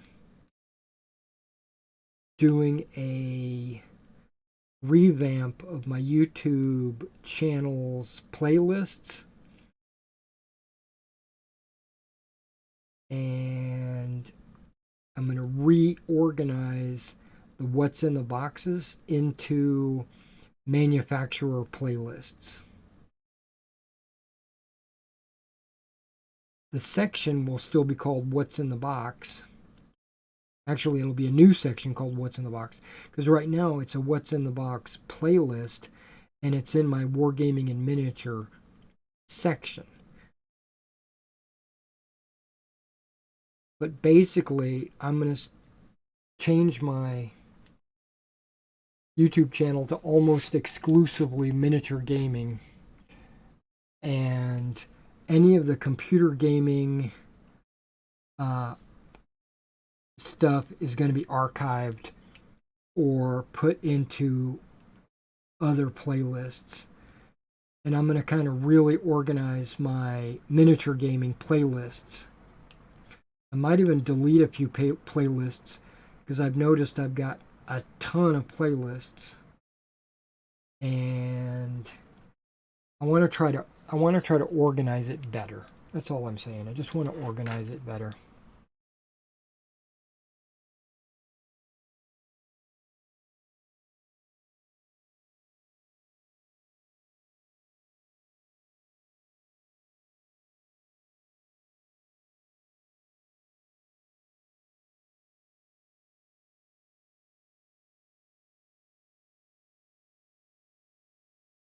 Yeah, the first thing I was going to do with all my foot companions was put decals on them. Well, prime them, of course, dry brush them white, paint the shields white, because the little Bigman shield transfers that I use require that the base color is white. Because what that does is it lets all the colors of the decal shine through and be good. And I'll show you some of the decals. I got them sitting right off the camera over there. Once I get all these drilled out, I'll show you. Now I've got some popsicle sticks here, you can see. And then I've got this new double-sided tape. I'm going to put that to use with these figures and see if it's comparable to the 3M that I have been using in the past. 3M works really good. Unfortunately, when I bought the 3M tape at 1/2 inch, it falls apart. It doesn't peel off very good. It actually falls apart. It holds everything in place perfectly. It's when I'm trying to remove it, when I'm trying to clean it off of the popsicle stick, that's when it falls apart. And well, maybe not but yeah, all the figures stick to it just fine. We'll see what this white stuff does. Might do better, might do worse. We'll find out.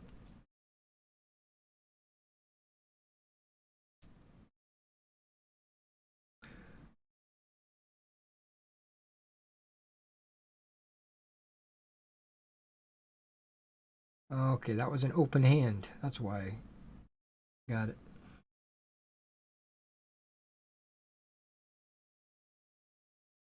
Also, if you've been watching the channel or staying tuned, you see me playing a lot of Xenonauts Um, Xenonauts. I've played Xenonauts 1, but I didn't get very far in it. I played it for a while and kind of got tired, bored. Um, and then when Xenonauts 2 was announced, I said, "Okay, I'm gonna play it. I'm gonna jump in and I'm gonna do it because they claim to fix a lot of the problems with Xenonauts 1." And the demo that I played on Xenonauts 2 was way different. I mean, way different than this version of Xenonauts 2 that was released. So I don't know if it's just me misremembering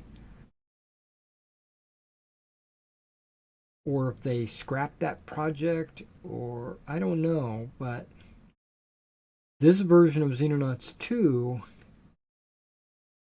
it seems like it's cookie cutter replacement for Xenonauts 1. Maybe the coding is fixed or the graphics is updated, but it's pretty much Xenonauts 1.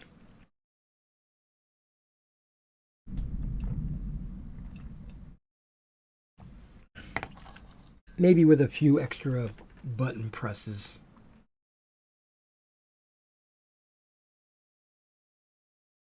So I can't recommend it. I mean, I can recommend it as it's a good game because it is a good game. But if you've already got Xenonauts 1, I wouldn't worry about getting Xenonauts 2. Unless you're like me and you just want to have the upgraded version of the game. And because of that, I'm actually playing it on the stream and I'm playing about 2 to 3 hours a day, and I'm splitting the videos into about 1 hour chunks. And instead of me banking these videos and like releasing one a day, I decided just to go ahead and release all of them in the same day. I'll just split them up by about 6 hours apart. Like I'll release one at 12, one at 6, and one at midnight, or something like that. Or 6, 12, and 6. And the only reason why I'm doing that is because that's how long it takes. Well, it's not true, but it's because I edit one at a time. It doesn't take me 6 hours to edit one of them. Edit and then render and then upload might be an hour, 2 hours. So the 3 hours I'm playing and the wait, what just happened here?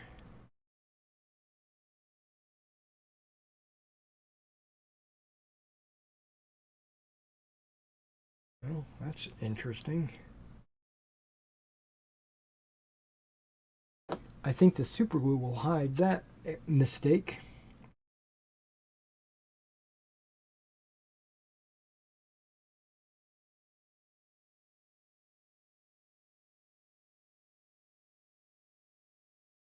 If this wire will even go in there.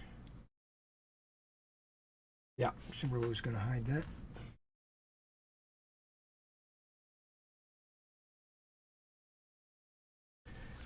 All right, the last one. And then my personal Macedonian army will be drilled. I still have a bunch of foot companions still in the bag. I got 3 bags worth.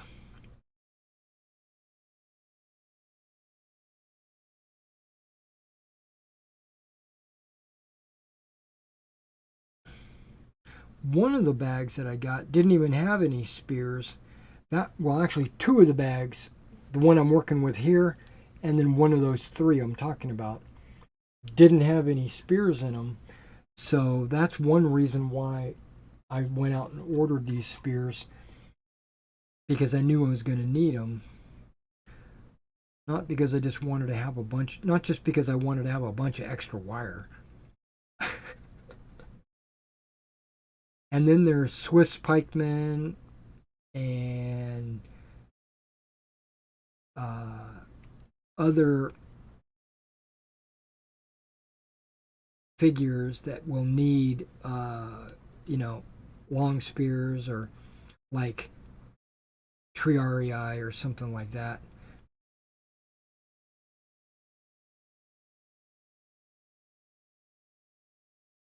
Like those Zeiston, or I should say those Athena hoplites that I got, they're not going to have spears. They're going to have hands. And it says if you want to order wire spears, order them and put them in there. And they're sold out of wire spears, so.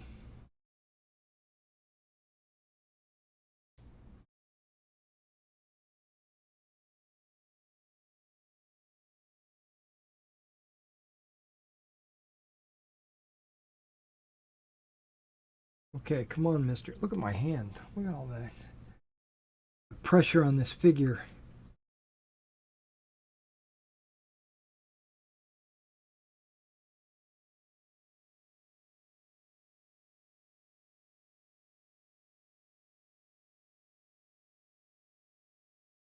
And normally I only stream for a couple hours.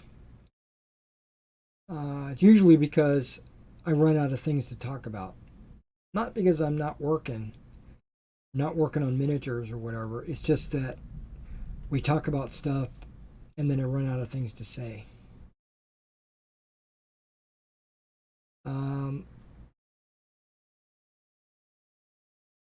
If you're into Victrix and you're into their 144 scale stuff, they just released the Fallschirmjägers.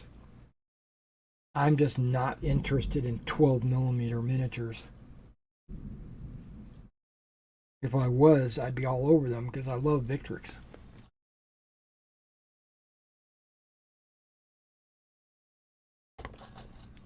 Okay.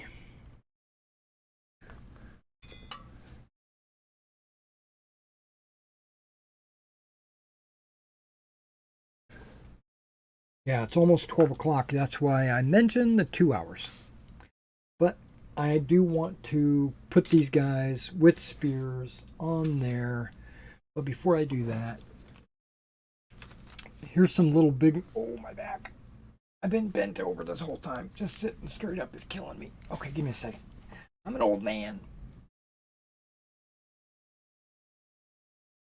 Over half a century old. Okay, there we go. It doesn't hurt. It's just stiff. A little Bengay won't hurt. I'm not using Bengay. Okay.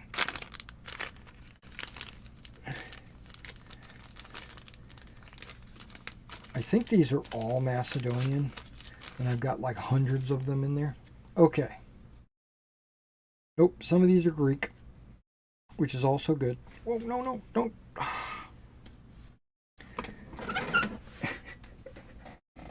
There was a single decal. Luckily, it didn't go in the trash. Okay, because I kept my trash right here in my crotch, so that when I was knocking the pewter off of the figures, it would go into that. Okay. I think I got way too many of these.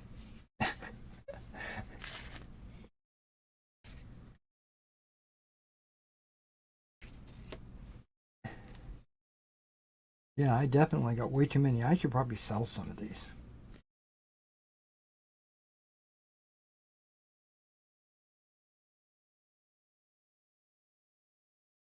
Okay, this is the... How many do you get on that one sheet?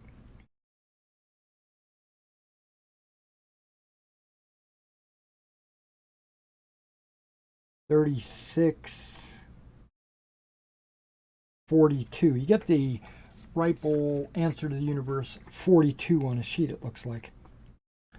Well, this is one of them, right? This is the red and Macedonian star. I don't know if the focus is even working on this thing. There we go. But you see, and I got 3 sheets of that. So I'm not doing all my, I could probably do all my entire army with that. I'm not going to do that.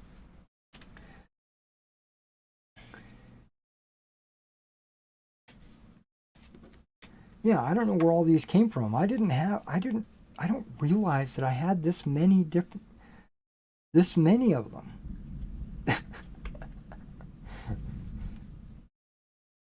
Wow. Okay. And then this is the other one.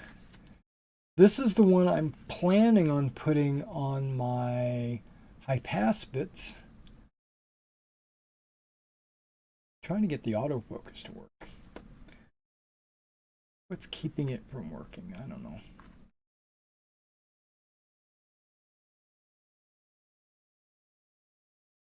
Yeah, it should autofocus if everything is in the little autofocus lens. There's a second lens for autofocusing. But either way, it's got the Alexander face on it. So I was going to put these guys on my hypaspits. So one of these, okay, let me just kind of do the math in my head.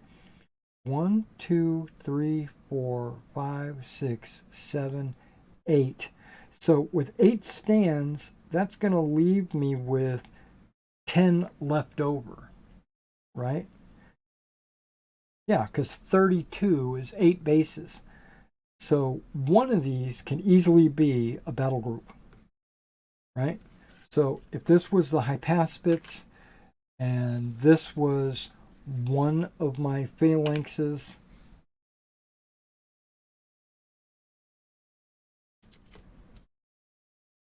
okay, now these, and I even have some that are partially used. Okay. I've got 2 of these. Now, some of these I think should be part of a successor army, and I think this one should go on a successor like phalangite.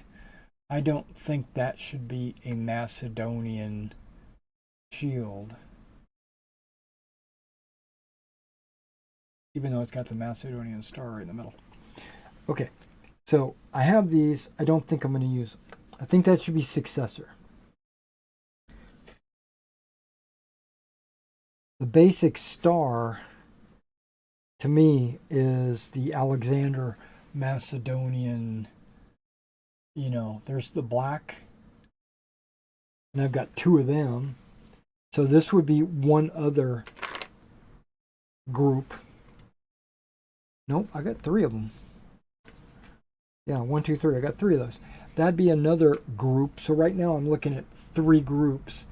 Hypaspits, 2 phalanx, not so much.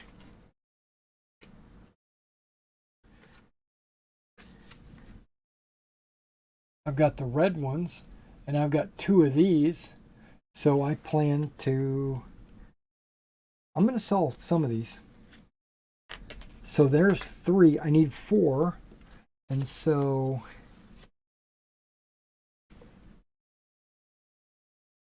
this will be my 4th one. It's less of a star and more of a burst. Star burst, it looks like.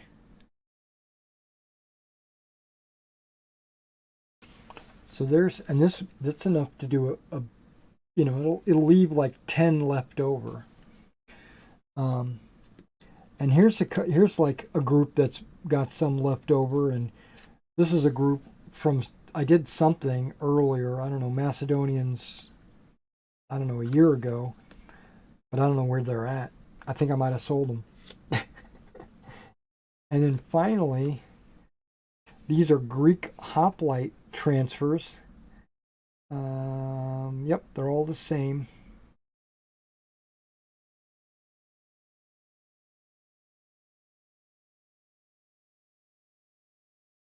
Right. When you look at the Greek hoplite transfers, you'll notice that you got the Black Macedonian star there.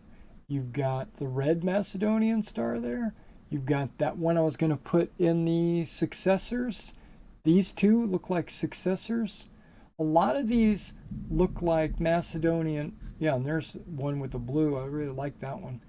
But a lot of these are going to be, I'm not going to use. I'm like the ones I just pointed out, I'm not going to use.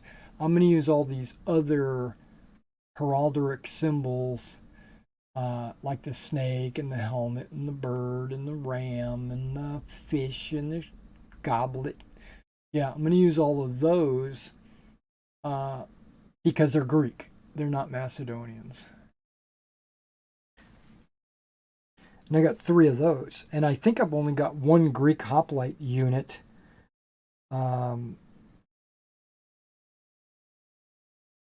I can have more, though, if you bear with me.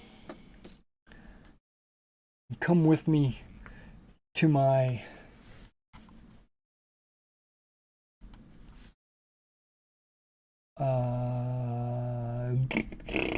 center display. There we go.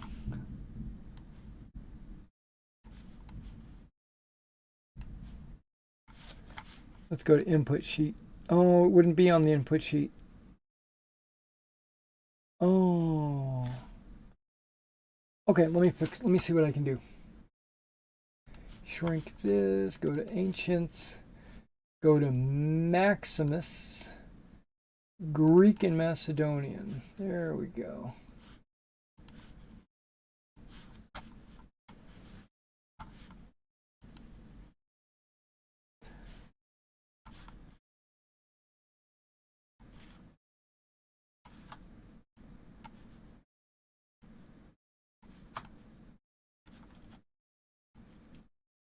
There we go. Now, let's scroll down to 2408. There we go. Alexandrian Macedonians. I like this. Alexander captured 15 elephants after the Battle of Gaugamela, but is not recorded using elephants before entering India. So even though I want to have elephants, I'm not supposed to use them until after 326. But that's fine because that's Alexander, Greek cavalry, next page. Here we go. Mercenary hoplites. I can have an 8 figure, an 8 base unit, a maximum of 8 bases. But then there's something called allied hoplites, which are basically just other Greek hoplites. And I can have up to 18 bases of those. What would that be? 3 units of 6? Because 2 units of 8 would only be 16. So, yeah, well, 3 units of 6. I could have 3 of them if I wanted.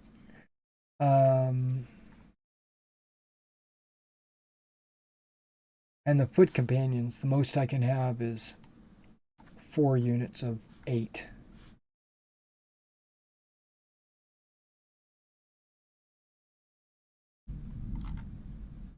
Okay. So that's that. Where's the center display? There we go. And where's my focus? There we go.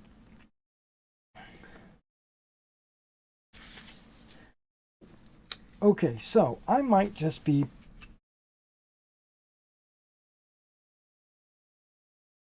listing a bunch of decals. I didn't realize I had so many Macedonian decals. What the hell?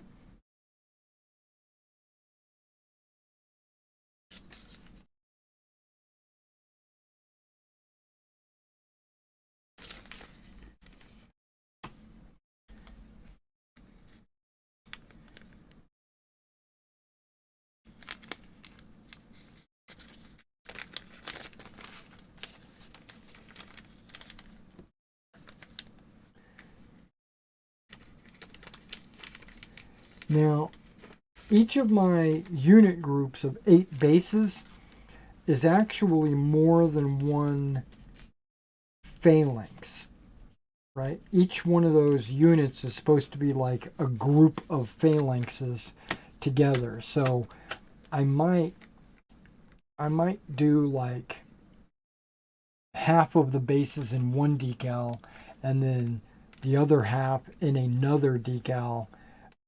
But I don't think I want to do that. I think I want it to look uniform.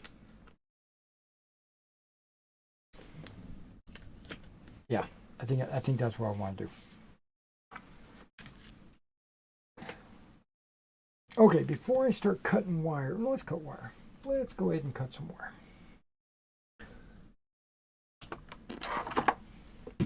Wire cutters. And these don't have to be exact. I'm looking at a 45.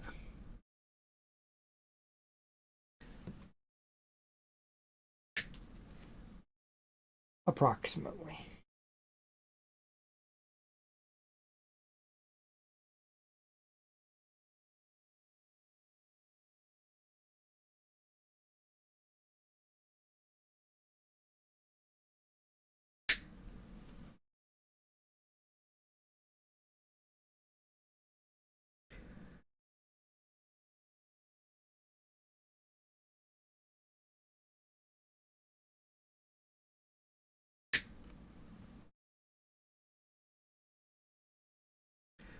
So what's 4 times 7?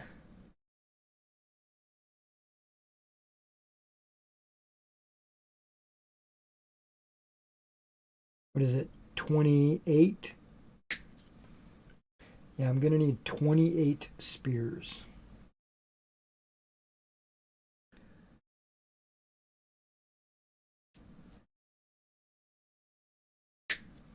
Pikes. They're not spears, there's pikes.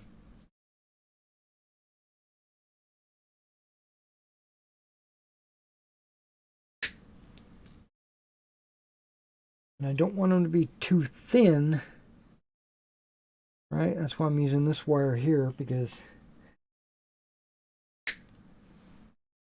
I don't know what size it is, but it fits in my 0.8.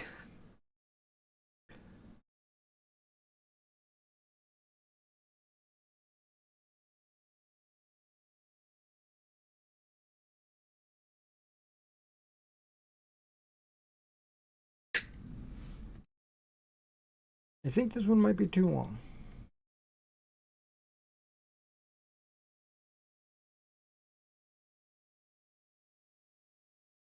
That is 49 millimeters.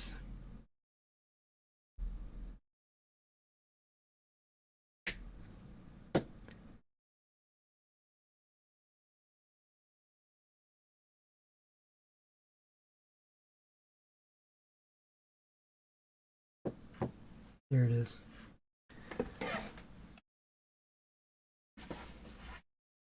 Okay. How many did I get out of that stick? 1, 2, 3, 4, 6, 7. I got 9.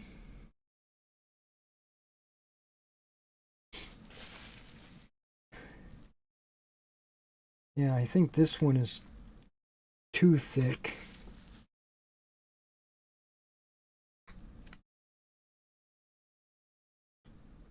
Yeah, it's too thick.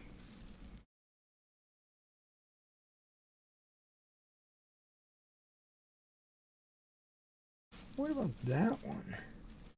It looks kind of super thick as well. I don't think I want that one.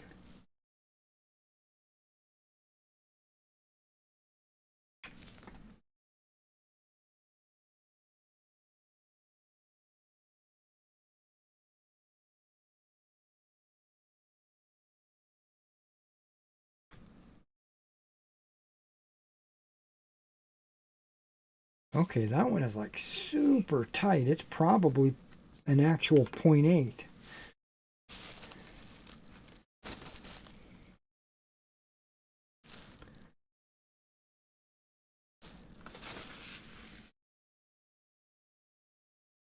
It's thicker than these guys.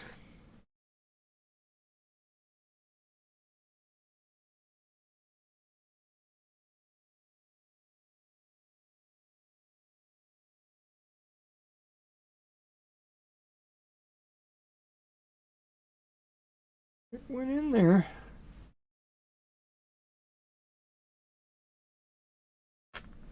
Oh, that one's...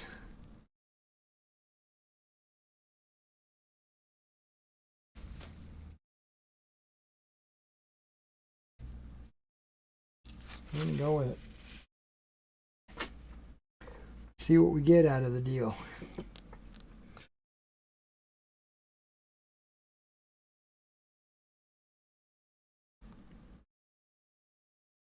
Oh yeah, it's a little bit harder. Okay.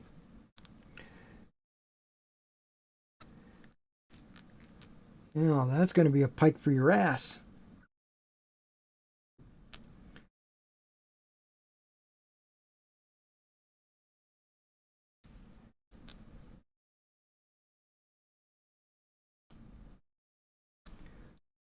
Okay, that doesn't pop. That just cuts and falls.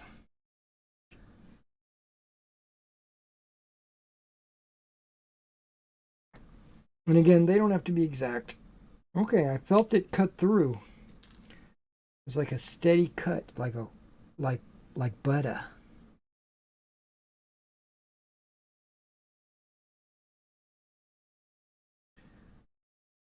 Yep, it just cut through it like butter.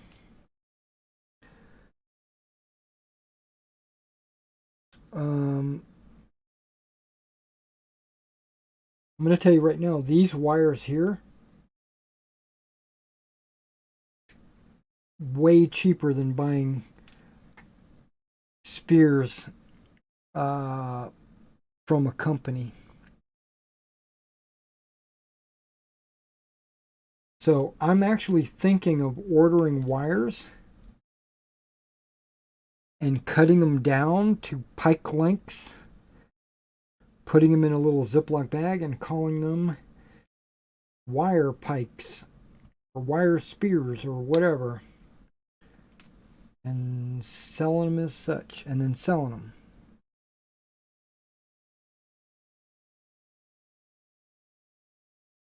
Okay, I'm going to cut this one in half.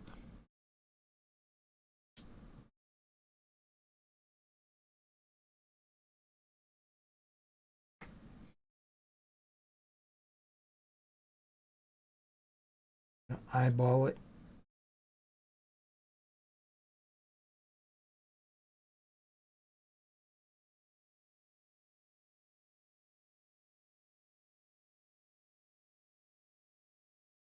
It was just under 90 millimeters, so cutting it in half. And pikes aren't exactly the same length, apparently. The what do you call it? The historians say they varied in length. Sarissas and stuff like that. Because I guess it was by province, you know, how they made it.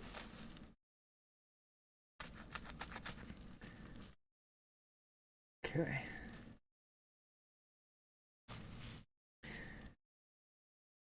See, there. I wish I knew like which ones were which.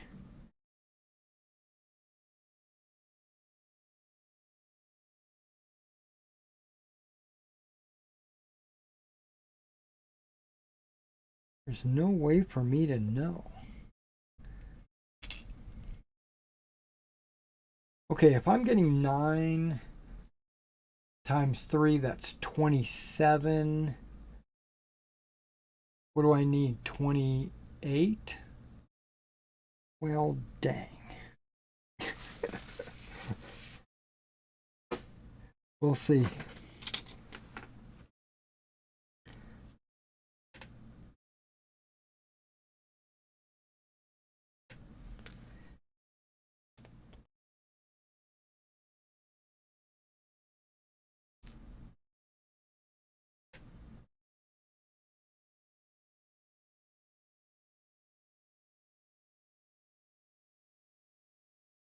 I didn't even gauge this one. I just grabbed it and cutting it.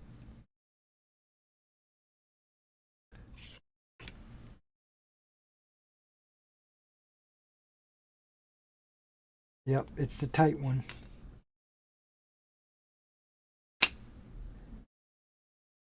A pretty good eye on that.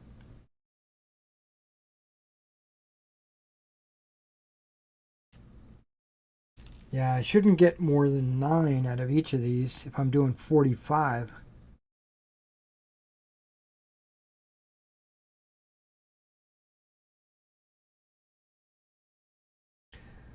Now, unfortunately, these wires don't have like spearheads on them. That's the only downside. Uh-oh.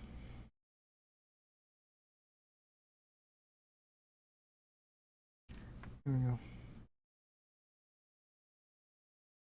go. I know they make these spearheads that you can glue onto the end of them.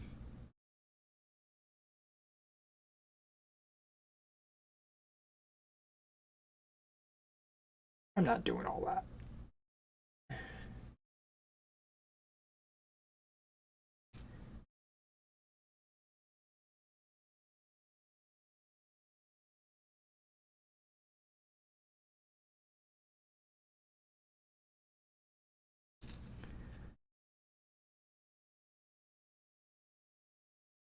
Yep, here we go.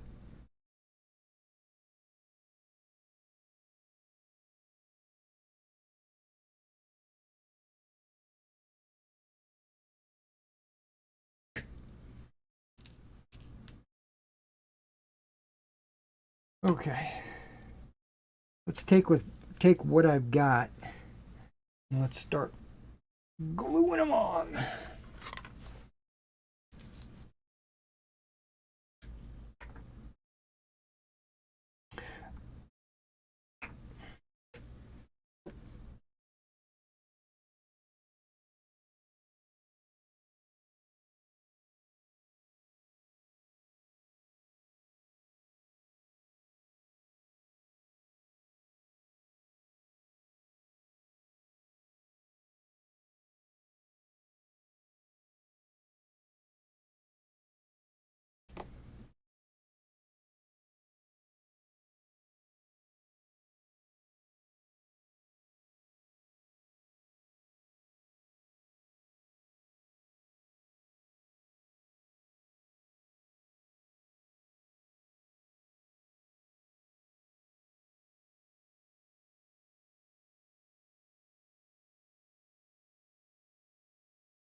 Okay, before I leave you guys, because I was getting ready to leave you, last thing I want to do is test this before I send you guys packing so that you guys can see it as well.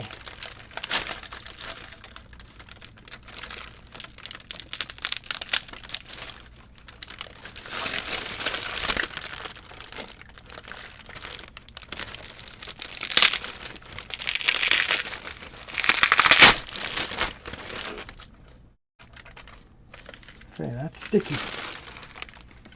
I'll give it that. It's definitely sticky. That's why I have this wax paper on here.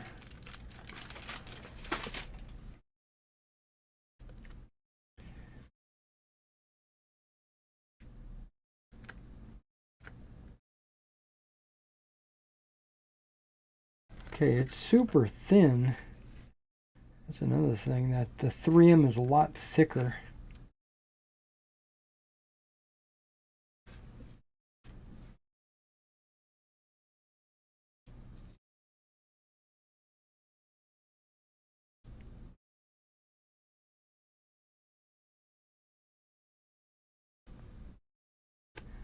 I'm just going to test it.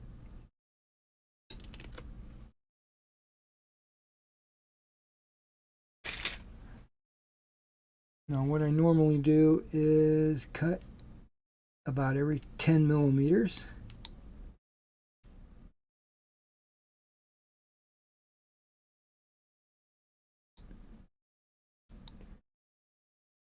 And I don't mind if it's super thin if it works. We're going to see. If not, I might have to find another use for that.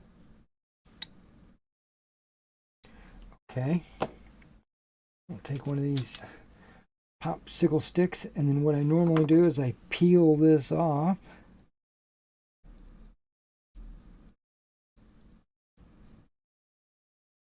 And I stick it on there. This has a white plastic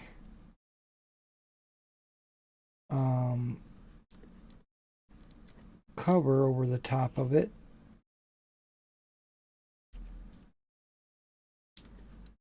That seems to be coming off pretty easily.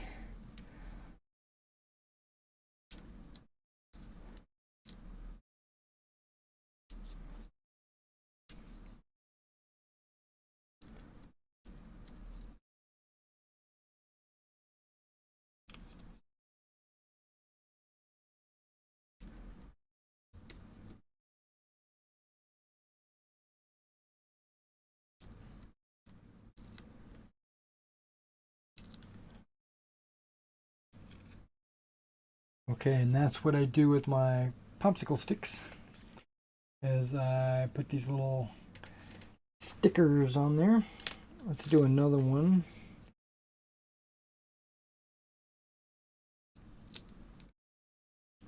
While we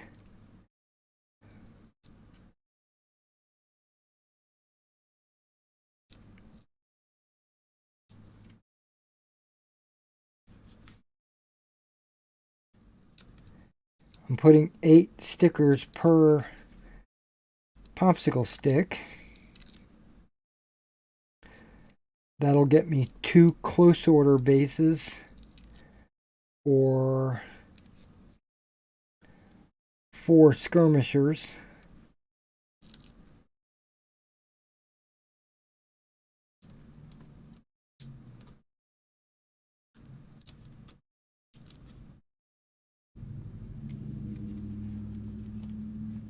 Okay.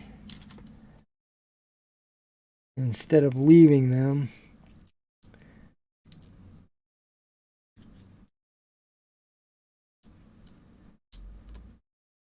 and get this one ready for the next wave.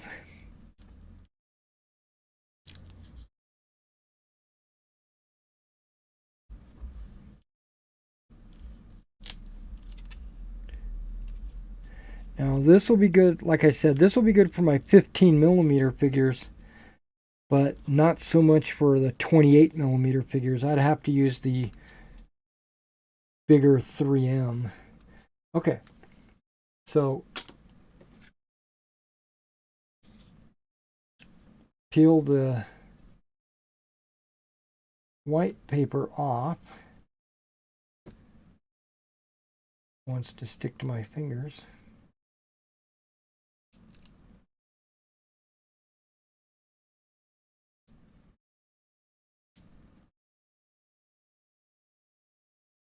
Come on. Static electricity is a bitch.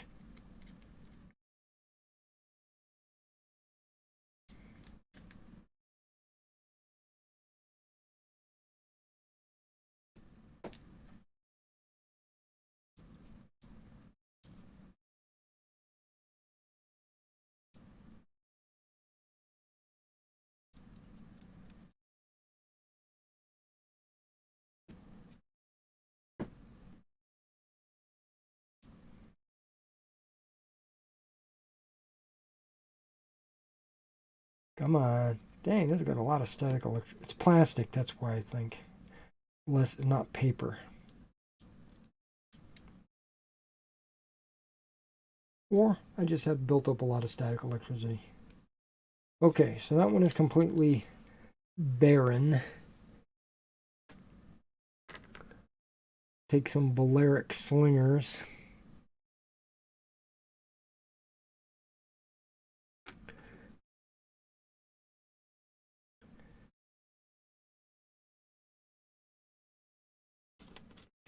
These are not Balearic slingers, these are Rhodian slingers.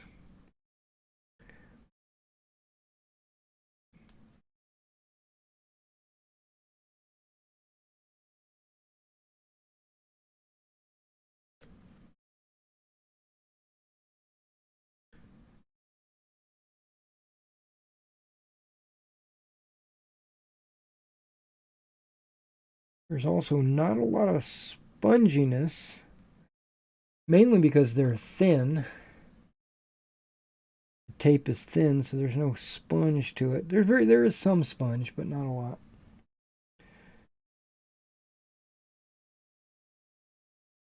Okay, so that's one.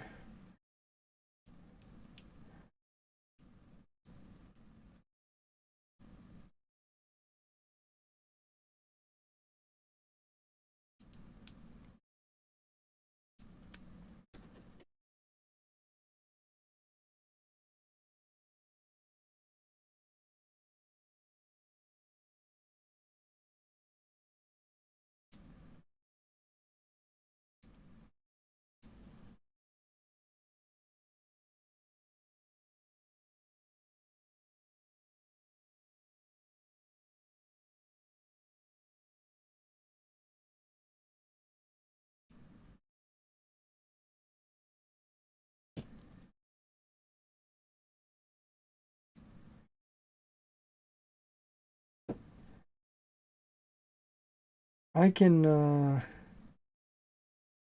put up with the static electricity if it works. It's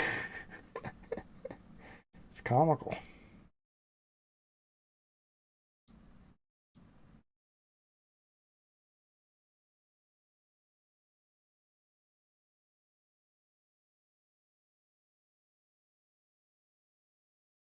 Yeah, I think I peeled them all off. Okay. Continuing on.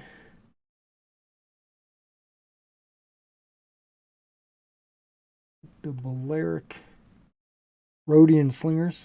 I say Balearic, but they're Rhodians.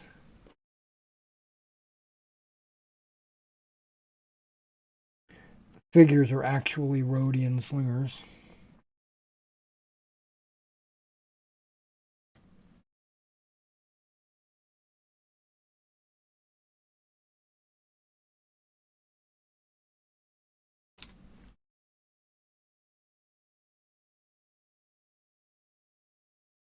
I think those Indian archers, those Indian bowmen, I think they're going to be really fun to paint. I looked at them and I'm like, okay, they're wearing skirts and turbans, and that's it. And they're carrying a bow with a quiver, and maybe a wrist strap, and that's it. Okay, so these Rhodians are now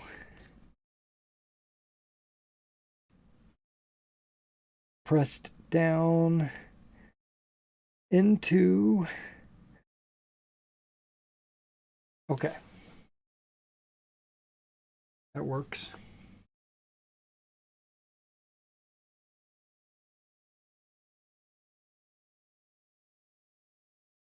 I'm okay with that.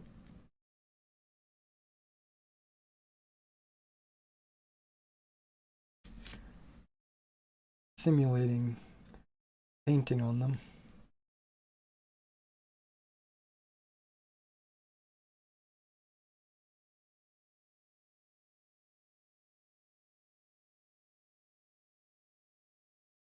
Okay. That seems to work on the slingers anyway. All right, guys. Well, thanks for coming out and hanging out with me this morning. Again, look for the Meg combat video to come out sometime this evening. And I'm going to continue working on these, mainly gluing the spears on and then mounting them to the popsicle sticks. We'll be priming and dry brushing, and that's maybe putting decals on, but I'm probably just going to prime today. I might dry brush or something tomorrow. All right, guys.